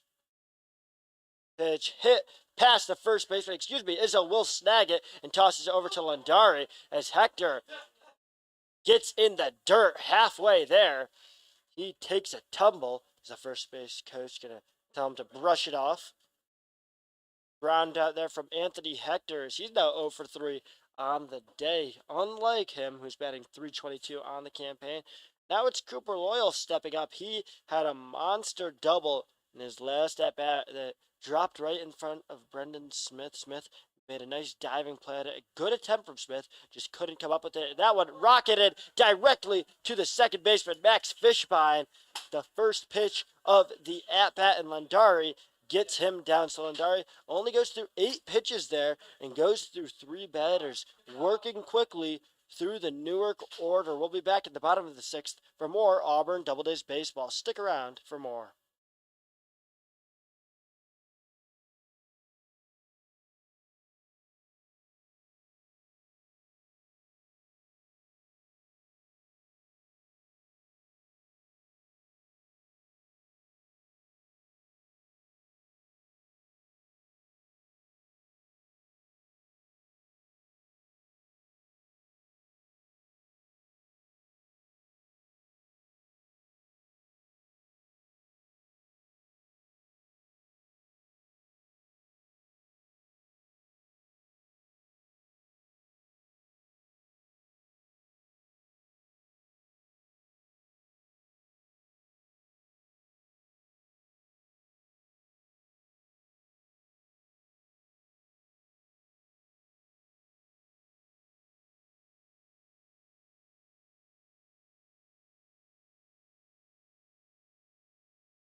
first pitch of the bottom of the 6th inning misses the zone as it's an 0-1, or excuse me, a 1-0 count. That one, Vasquez does not go on.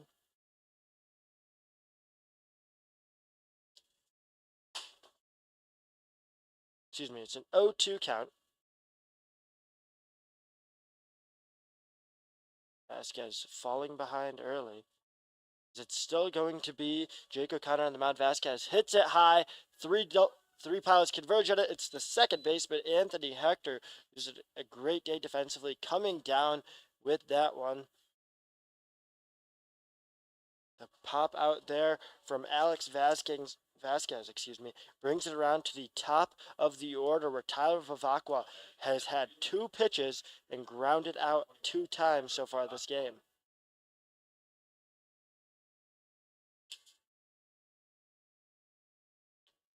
Jake O'Connor on the day today. He's made it through the Doubledays order twice, given up 3 hits. As Vivacqua swings at the first pitch yet again, this time it's going to be a fly out to Nick DiGiacomo in center field. Vivacqua not being very patient today, going at the first pitch he's seen in 3 straight at-bats. This time got a bit further. He's made contact in each swing. He has not been able to put it in play where a Pilot's defender isn't. It's a quick first 2 outs of the inning. And that will bring up Bobby Hardy, right fielder, who's also 0 for 2. Popped out his first at-bat, grounded out his second time around. Lets that first pitch go for ball number 1. O'Connor up to 68 pitches so far on the night, as that's going to be a bunt attempt from Bobby Hardy. Fouled it off.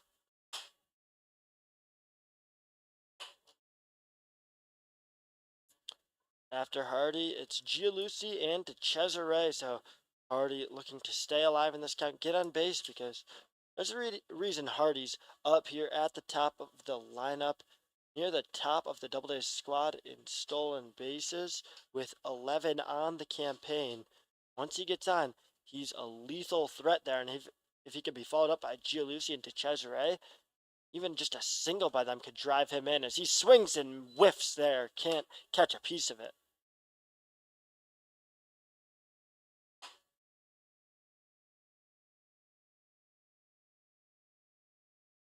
Bottom of the 6th here at Falcon Park. The Doubledays lead 1-0.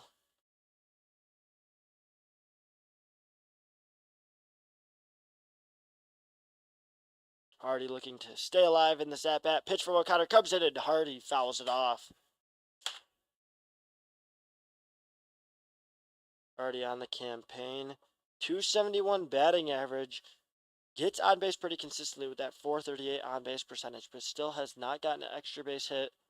I think that's relatively surprising considering Hardy has some power on his bat. Hits that one relatively deep, but it's going to be the third baseman actually coming down with it. The third baseman in Christian Butera gets another out, as he's been all over the place, it seems, for this Newark Pilots defense. We'll be back for more Doubledays baseball here in the top of the 7th. Stick around.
coming back with a few more sponsors here in the top of the 7th inning as the Double A Sport a 1-0 lead.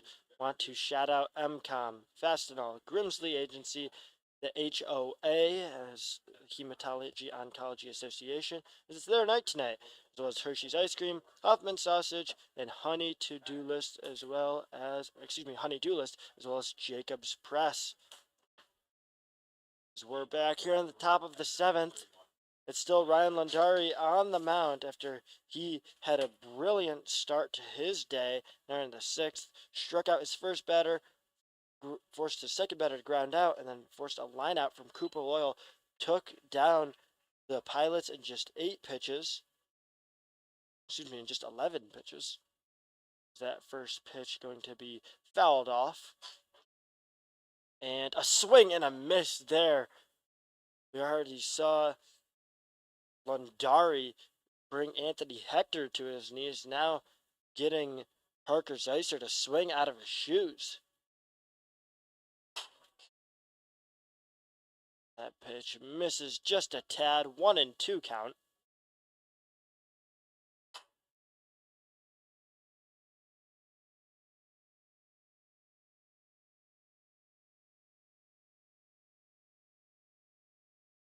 Zeisser's grounded out in both at-bats so far today, although his last ground out managed to advance Cooper Loyal over to third. Loyal was eventually stranded there. Zeisser just fighting to stay alive. He's been doing that a lot today for some long at-bats. As that pitch in there, strike number 3, and Gianluci knew it instantly, grabbed it, and instantly started making the motions to throw it over to third. Fantastic pitch there from Ryan Landari to just freeze Parker Zeisser. He's had a great game on the defensive side of the mound, but is 0 for 3 at the plate. Now it's Grant Ingram, the designated hitter, also 0 for 2 on the night. Ingram lets that one go. Strike number 1. After Ingram, it's Christian Butera, who's walked twice today. Doubledays looking to snap that trend. That fastball misses low and outside. 88 miles per hour. Probably the fastest pitch we'll see out of Landari today. And you could tell there just off of the pure velocity from that pitch. As time called right in the midst of Landari's windup.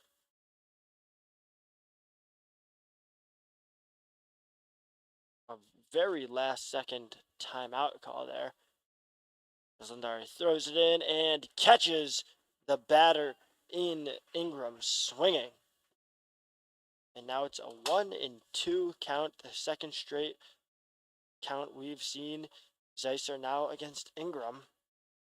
As Ryan Landari filling in brilliantly for Hunter Lefkis. That pitch misses the zone, 2-2 count. Landari just 20 pitches into this outing and gets another swing and a miss. Landari is pitching out of his mind today. 2 quick strikeouts to start off the inning.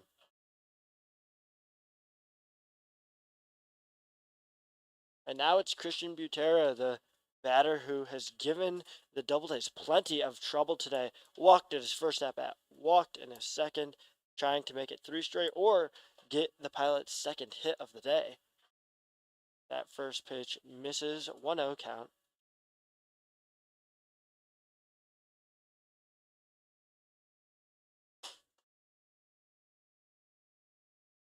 That one in there, strike number 1.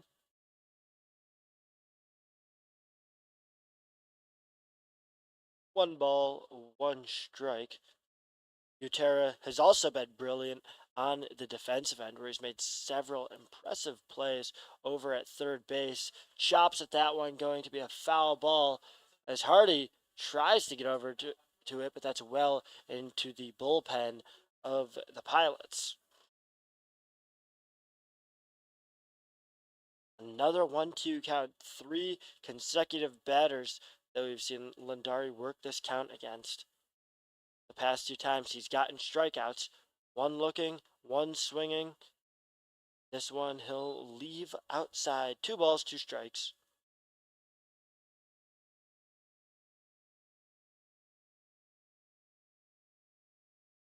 Tara, his walks have been a trend for him this season as he chops that one in foul territory. In fair territory. Won't be a walk. It's going to be the second baseman, Max Fishbein, getting underneath it, backing all the way up into the deep outfield, coming down with the final out of the inning. So that's going to be Ryan Lunderi working through another quick 1-2-3 inning, his second in a row. He's on fire. We'll see how the Doubledays offense responds in the bottom half of the inning. Stick around for more.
Mark Gialucci up to bat for the Auburn Doubledays. 0 for 2 on the night, but he's going to actually bunt that first one. It's going to be popped up right to the pitcher who comes down with it. Jake O'Connor, who's still in this contest. It's a quick pop out from Mark Gialucci.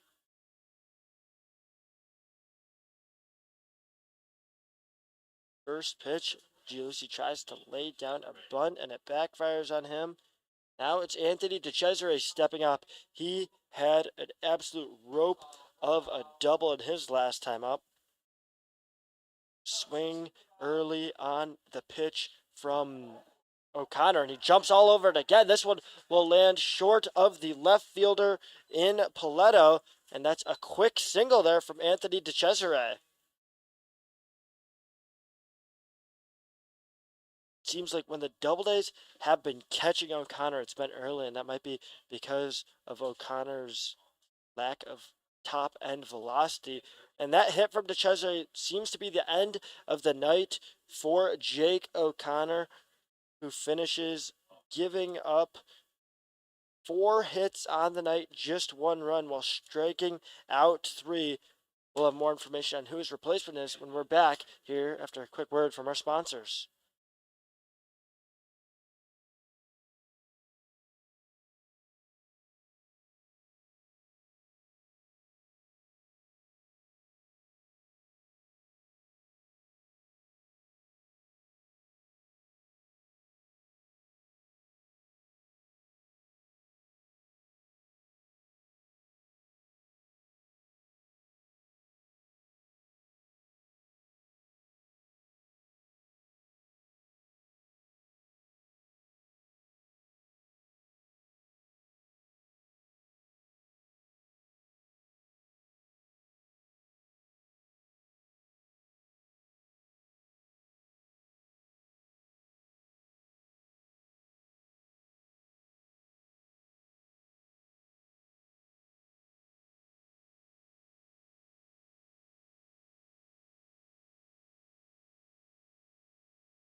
It's a new pitcher here for the Newark Pilots as the Doubledays have a 1-0 lead in the bottom of the 7th with a runner on first. One out on the board, and Ethan Chavez coming in for Jake O'Connor, as I mentioned, gave up just 4 hits, 1 run through a little over 6 innings of work. Now, Ethan Chavez out of Mitchell College, the junior, one of the best relievers and probably the singular primary reliever on this squad for the Pilots, as he works in tandem with Warner Gearhart, as the relievers on the squad. Chavez making his 11th appearance of the campaign. It's now a 1-1 count to Max Fishbein. Second appearance, 11th appearance on the campaign, sporting a 3.52 ERA. Oh, 2 count, excuse me. As that pitch swung on by Fishbein, hit into center field, and that's going to be DeGiacomo all over it for out number 2 of the inning.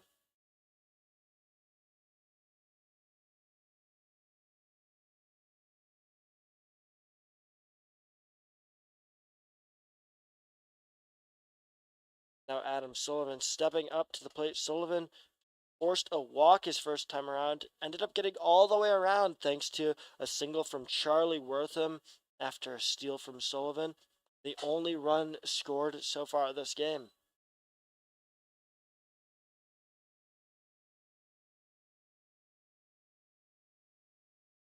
Sullivan going against Chavez.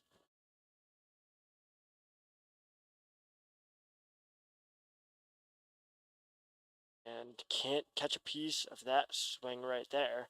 1-1 count.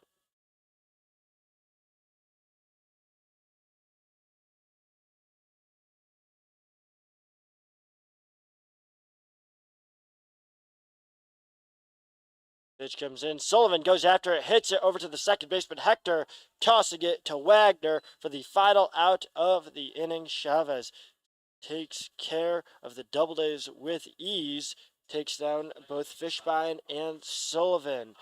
It'll be Izzo, Wortham, and Smith up when the Doubledays return. However, before we get to that, it's going to be Christian Butera, Liam Wagner, and Mason Haar. Stick around to see how the Pilots do in the top of the 8th inning.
Back here in the top of the 8th inning, and the Doubledays clinging on to their 1-0 lead.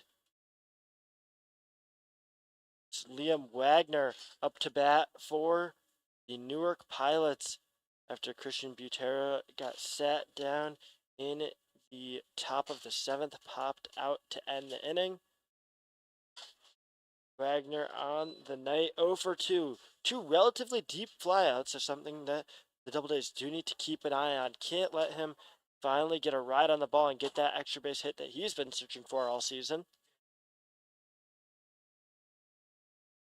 It's a 1-1 count. Wagner, Haar, and Brock, the final batters in the Pilots order before it flips back around. That pitch hit shallow into right field. Hardy all over that one. As it's 3 flyouts now for Liam Wagner, who's been catching the ball relatively well, just hasn't been able to get one to not go too high into the air. That brings up Mason Haar, who forced a walk his last time around, grounded out in his first at bat. As I mentioned last time around, Haar's been struggling at the plate, but one thing he can do, he can get walks even when the hits are not coming. Lundari's retired 7 straight batters, looking to make it 8. Forces Haar to swing and miss there. Just a reminder, we will have fireworks after this game, so make sure to stick around just a little bit after the broadcast. That pitch high there, 1-1 count. If you want to, maybe race over to Falcon Park. Not too fast, but, come on over, and you can catch the fireworks in the background. Also, you'll be able to see them on the broadcast. As that pitch finds that edge of the strike zone. 1-2 count.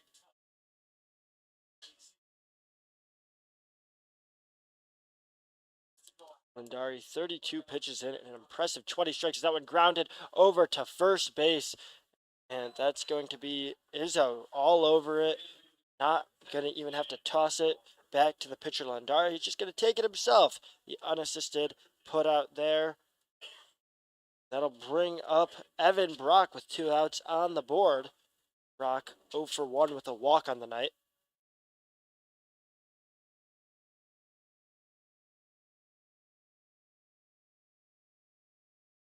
Pitch comes in, and in there, strike number 1. Lundari absolutely dealing. Has sat down 8 consecutive batters, looking to make it 3 near perfect innings in a row.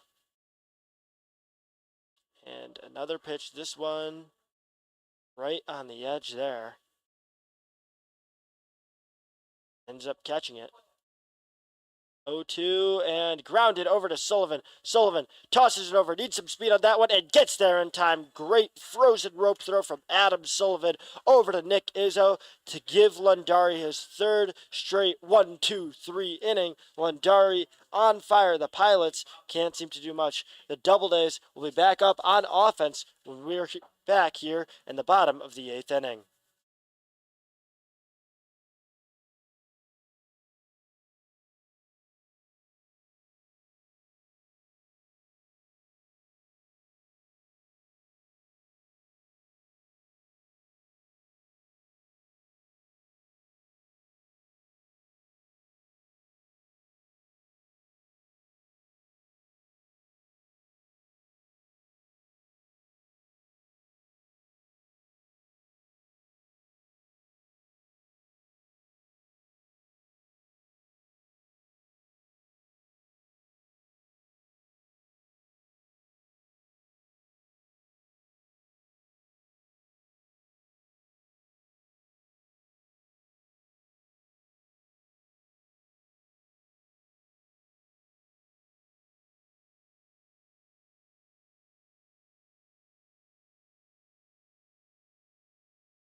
Doubledays baseball back here in the bottom of the 8th inning.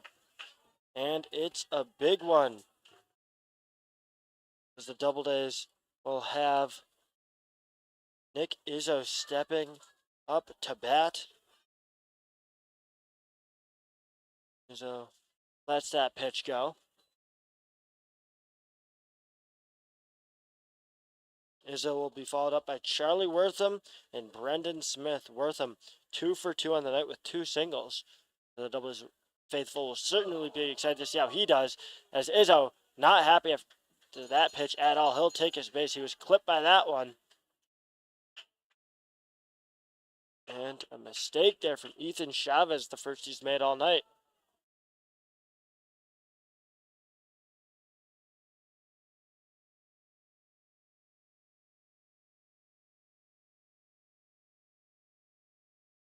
Now Charlie Wortham steps up to the plate with the ability to make his presence felt.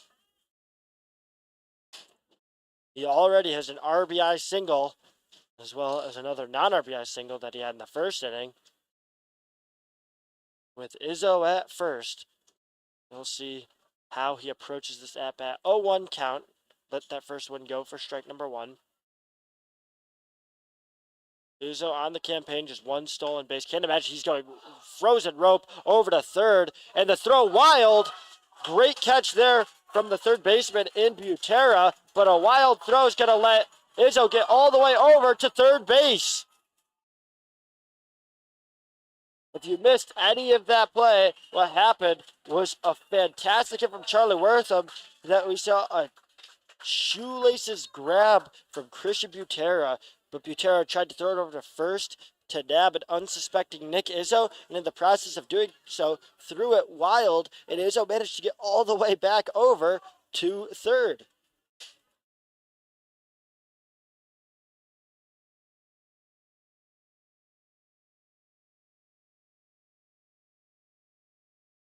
And so now Brendan Smith steps up to bat with one out, but a runner on third base. Fiend plays in the background for Brendan Smith. There's a lot of chance to do some damage here, and that pitch also inside. 2 balls, no strikes.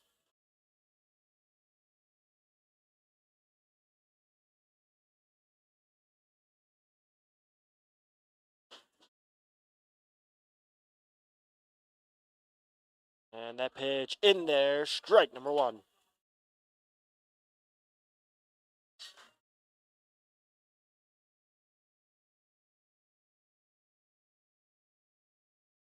And just 1 out on the board with the runner on third. Both Smith and Vasquez have a chance to knock in Nick Izzo as that pitch misses the zone. 3 balls, 1 strike.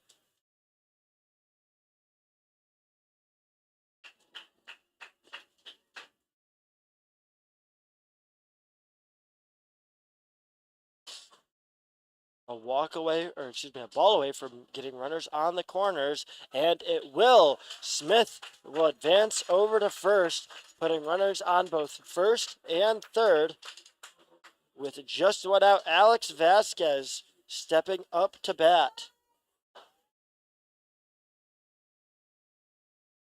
And with that, while it does put another runner on base, it will also leave the Doubledays vulnerable to a potential double play, as Sam Meyer going to be pinch running for Brendan Smith.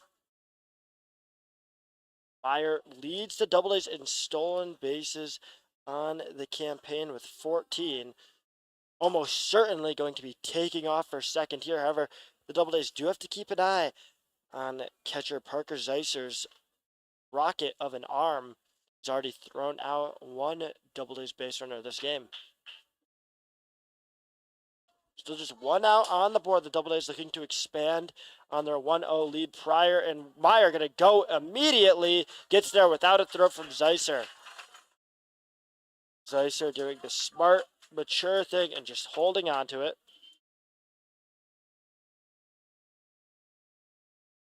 It's the Roadrunner sound effect going to play in honor of Meyer's quick base running.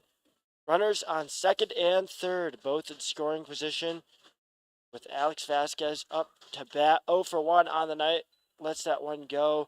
He's now down 0-2.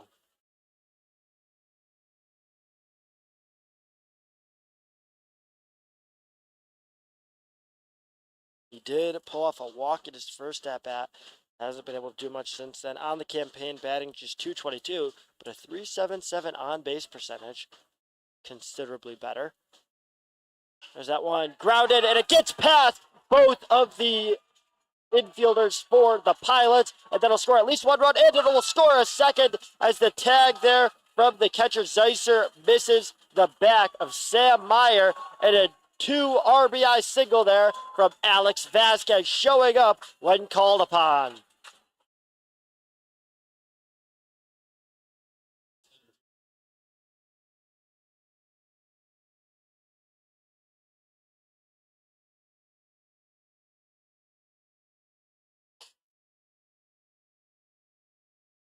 Now with 3 runners on, or excuse me, 3 runs scored and a runner on first, that will bring up Tyler Vavakwa, who swung at the first pitch he's seen in 3 consecutive at-bats.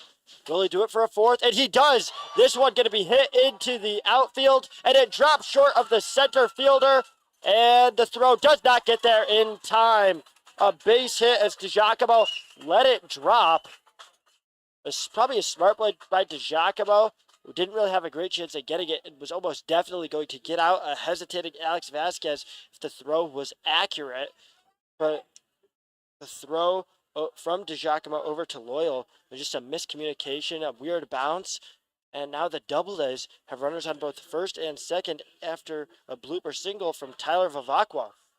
Vavakwa has seen 4 pitches this game and swung at all 4 of them.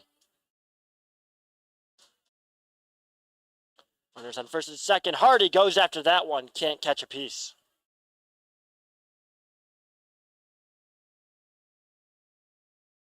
The Doubledays lead 3-0.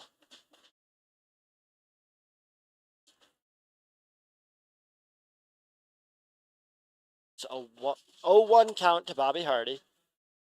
After Hardy, it's Gianluca and Decisive, the 2 batters who have been on fire recently for the Doubledays. As that's fouled off by Bobby Hardy. He gets behind in the count 0-2. That one looked like it could have been a stinger coming off of a weird part of the bat. We approach 9:30 Eastern time. Thanks for sticking around with us as the Doubledays lead 3-0 here on Cancer Survivors Night. Hardy hits an opposite shot into right field. That lands fair. Hardy chasing right on the heels of Tyler Vavakwa, and he's going to get held up at second. Hardy at second, Vavakwa at third. Another run scores for the Doubledays, and Auburn baseball is on an absolute tear right now.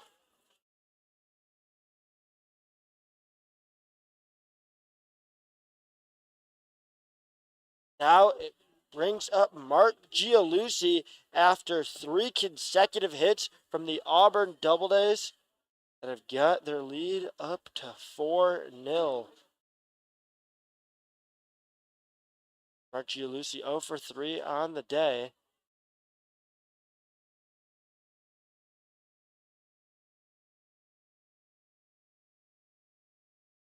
Trying to turn his net around, but not the Doubledays net, as they're leading 4-0 here.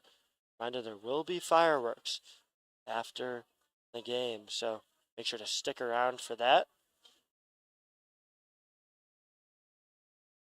And also, keep an eye on what we have going on in between innings. Our scoreboard operator Jimmy has a little something special cooked up. The lights as pitch inside there.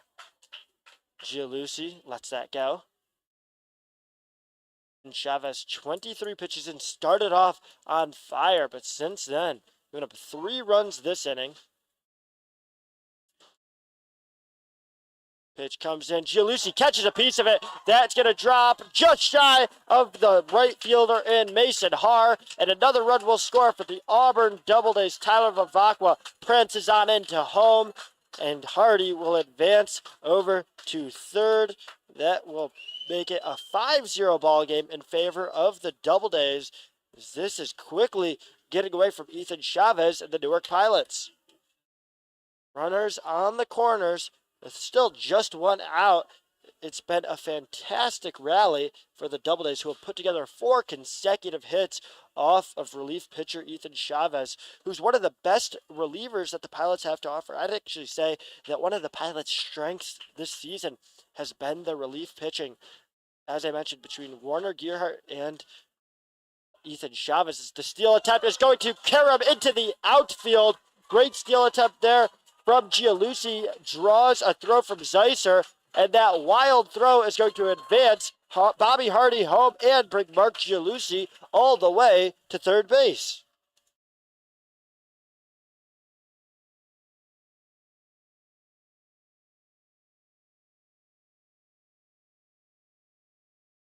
That'll bring up, is Anthony Decisive still at the plate. It was a strike there, so it's an 0-1 count. But the Doubledays now leading by even more. It's a 6-0 ball game. Having scored 5 runs in this bottom of the 8th inning alone. You know, the Doubledays could have been content with their 1-0 lead. They could have taken their foot off the gas and said, this is all we need because of how well our defense has been playing. But they've left the foot on the gas. They've been playing hard, and that will drop. The right fielder in Mason Hart can't get to it, and that's another base hit for the Auburn Doubledays. Mason Hart tried to make a play on it, but it was just in an awkward spot where he couldn't get his glove underneath it. Could have been an impressive play, but instead dropped short. Anthony Decisive with the 5th consecutive hit for this Auburn squad, and the Doubledays now leading 7-0, excuse me.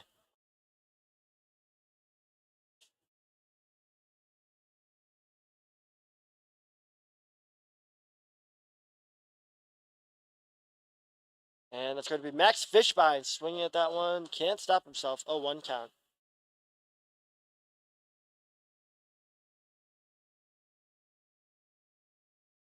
Bottom of the 8th inning here. The Doubledays have put together a 6-run rally. 1-1 count. One's across the board with an out on there. The Doubledays got that out early in this inning. Charlie Wortham getting that line out that managed to somehow advance Nick Izzo all the way to third thanks to an throwing error, from Christian Butera. And since then, the Doubledays have just not quit. Smith with a walk, Vasquez with a single, Vavaca with a single, Hardy with a double, Mark Gialusi with a single. As that one crushed into center field, this time it goes to the glove of Nick DiGiacomo. So that'll end the streak for the Doubledays. But a great ride given by Max Fishbein. And one thing I do want to point out, I had mentioned heading into this game, Bobby Hardy still looking for his first extra base hit of the campaign. Well, he found it there with that double hit into right field. Bobby Hardy's slugging percentage is now higher than his batting average. So he gets the double. Adam Sullivan takes the first pitch for a strike. Now 2 outs on the board. Auburn leading 7-0. A runner on first. Sullivan lets that one go outside. This could be a big win for the Doubledays. This could be a big win for the Doubledays. We'll move them into a 3-way tie for second in the PGCBL. Something that I'm sure the Doubledays had an eye on heading into this game. You look around the PGCBL, perfect game, Collegiate Baseball League, and Elmira took down Niagara Falls 4-3, a game that had huge implications for the Doubledays, and also some of the other games that happened. Niagara Falls also put the Elmira Pioneers again later on in the day. It turned out to be a doubleheader, so Niagara Falls actually does have a full 1-game lead over the Doubledays, but a walk there for Adam Sullivan, who works 4 straight balls, and that'll advance to Cesare over to second base. The Doubledays have runners on both first and second, with Nick Izzo coming to bat. Auburn not done with this inning quite yet, as Izzo actually kicked off the 8th with getting hit by a pitch from Ethan Chavez. He gets to go against Chavez for the second time this inning. As I was saying, though, it turned out to be a double header between the Pioneers and the Tarp Skunks. Which means that even with a win today, the Doubledays still wouldn't quite be in second, but they tie themselves for third with the Jamestown Tarp Skunks, trail the Americans by just half a game, and Batavia will lead the Doubledays by 2 games if they can still come away with the win here, which they seem on pace to do. Runners on first and second. Nick Izzo up to bat after the quick mound visit from manager Marcus Smith to Ethan Chavez.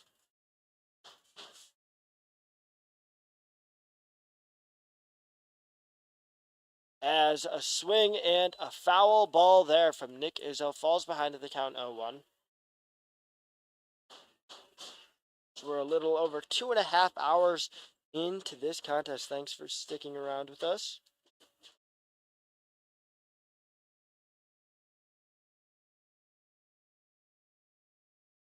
Izzo ready for the pitch as the Doubledays faithful getting loud here. Stands truly making their presence felt. That pitch misses inside. And the attendance has not dwindled at all.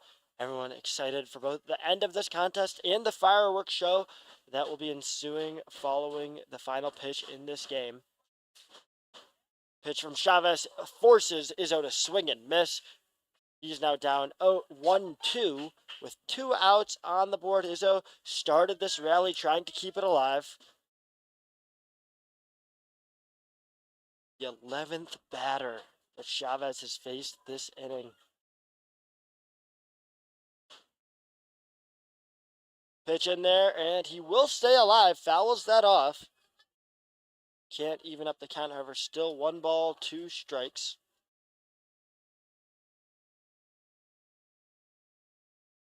Chavez, prior to this game this season, has only given up 9 earned runs through 23 innings of work. He's given up at least 5 so far in the 6th with 6 total runs as Izzo swings and misses. That'll be all she wrote for the Doubledays rally in the bottom of the 8th, but we'll be back for more here in the 9th. Stick around.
Back here in the top of the 9th after the Auburn Doubledays scored 6 runs in the 8th to make it a 7-0 ball game. Ryan Story on the call, missing my co-commentator Luke Backman.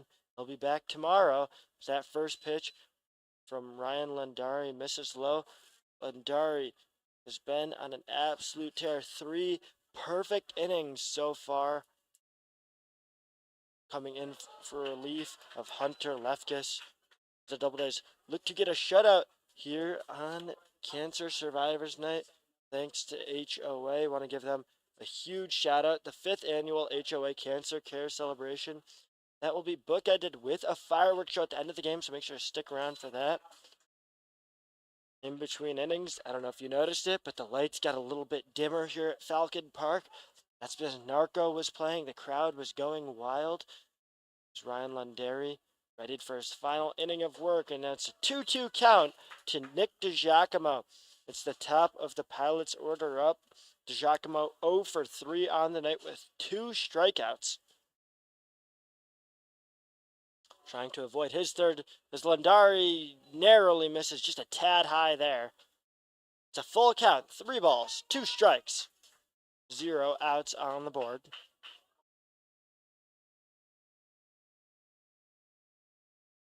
Payoff pitch coming in, and that's going to be roped into center field. A base hit given up by Landari that puts an end to his perfect relief appearance. Excuse me. But a base hit there for Nick DiGiacomo, his first hit of the night. That'll bring up Jacob Paletto as the Pilots need to score 7 runs here in the top of the 9th to stay alive.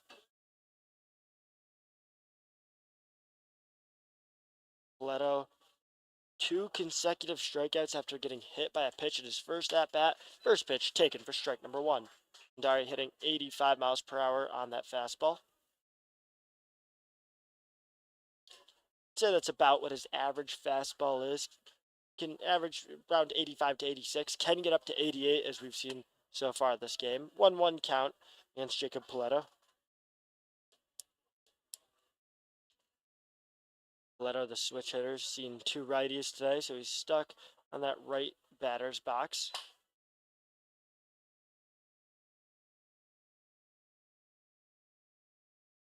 Two 1 count to 2 high pitches from Ryan Lundari.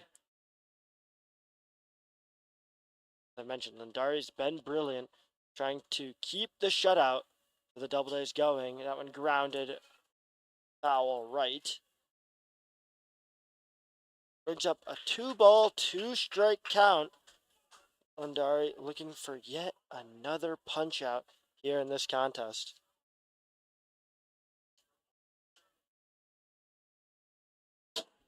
As that one fouled directly back right off of the press box. Luckily, we got some netting protecting us, or else that could have been dangerous for some of us back here. Still a 2-2 count.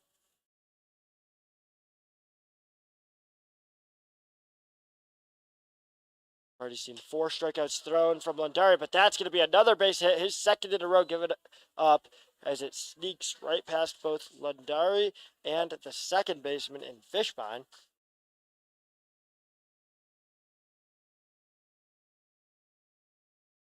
That'll bring up Anthony Hector with Jacob Paletto at first, Nick DiGiacomo at second. Those 2 hits adding on to Newark's total of 3 on the night.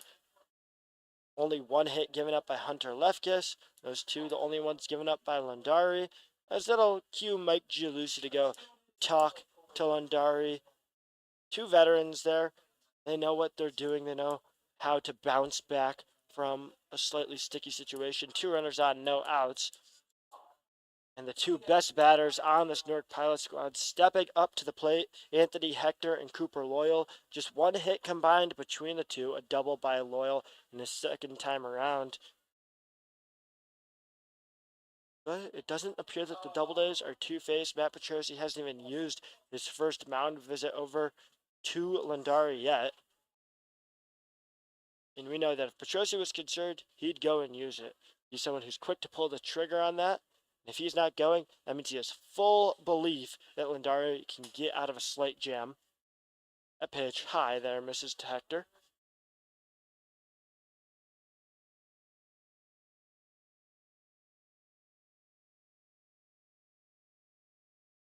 One 0 count. Pitch comes in, and that's grounded right over to Lundari. He'll toss it to Izzo.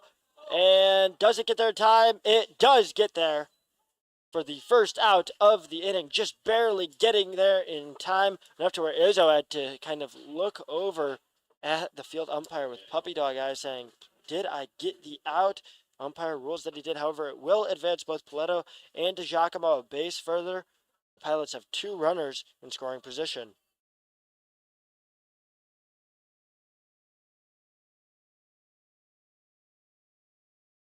That pitch outside to Cooper Loyal, one of the veterans on this Newark squad who doubled, actually lined out in his last time out, but doubled 2 at-bats ago, rounded out his first time around. That pitch in there, strike number 1, as it looks like Loyal went all the way around on that potential check swing. 1 out on the board. It's a 7-0 lead for the Auburn Doubledays as they look to keep the shutout going. A foul ball hit there from Loyal. The double play not really in effect with nobody on first, the forced out only at first base.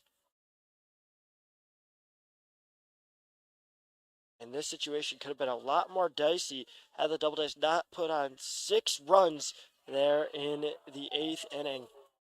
As that one misses the zone. Could have been the strikeout the Doubledays fans thought that might have been. Instead, Loyal gets another breath of fresh air. 2 balls, 2 strikes, 1 out on the board. That one's going to be whacked and lands just barely foul down the first base line. Just about a foot, maybe a yard outside the line.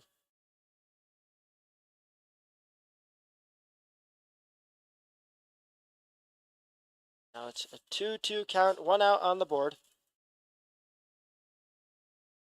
Any base hit likely scores a run for the Pilots.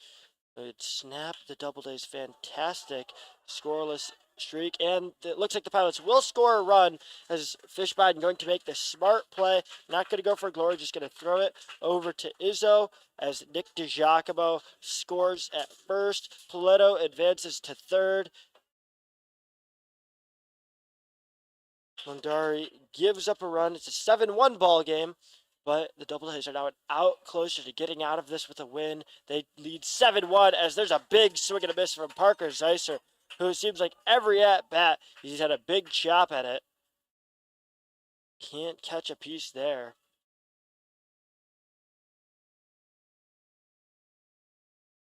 As he does catch a piece, but that's fouled off. 0-2 count. Bandari gets ahead early.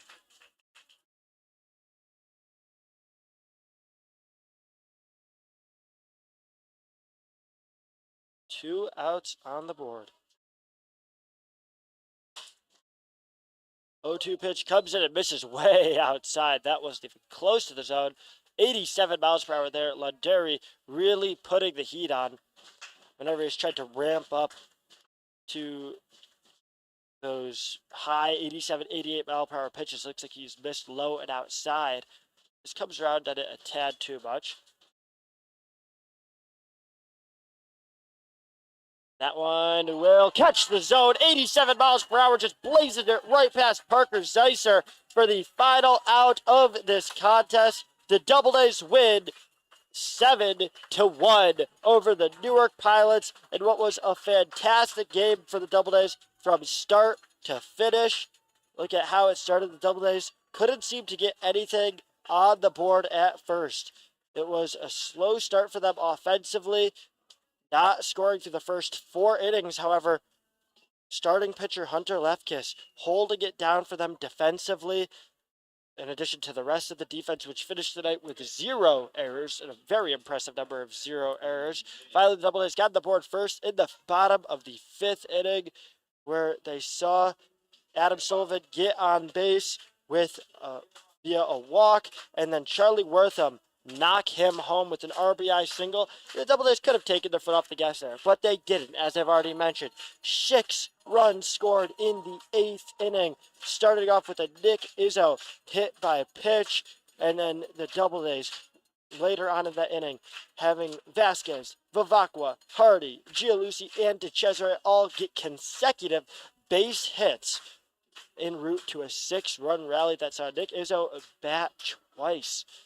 And then there in the top of the 9th, the Pilots did manage to scrape a run across to avoid the shutout, but the Doubledays certainly happy with that result, a 7-1 victory. And I think when you're looking at the players of the game for tonight, plenty of candidates when it comes to hitting. Looking at Anthony DeCesare, who went 3 for 4, but I'm going to give it to a duo here. I'm going to cheat a little bit. Luke isn't here today. Luke wasn't on the call with me today. He's been here every game this season, taking a well-deserved 1-game break. He'll be back tomorrow. And I'm going to take his player of the game. I'm going to allow myself to give it co-players between Hunter Lefkis and Ryan Lundari, who both showed out on the mound. Lefkis giving up just 1 hit, no runs. Lundari, 2 hits, 1 run. As we're preparing for fireworks. I don't know if you can hear it at all in the background. No crowd mic today, unfortunately. But the lights dimming, We'll be seeing some fireworks in the background as they start to shoot off. And there they go. Look at the Doubledays in the field, sitting down to watch it. And Falcon Park still packed. Everyone is waiting for this moment. We'll just sit here for a few seconds and enjoy both the game, a brilliant 7-1 victory for the Auburn Doubledays, and the fantastic fireworks show.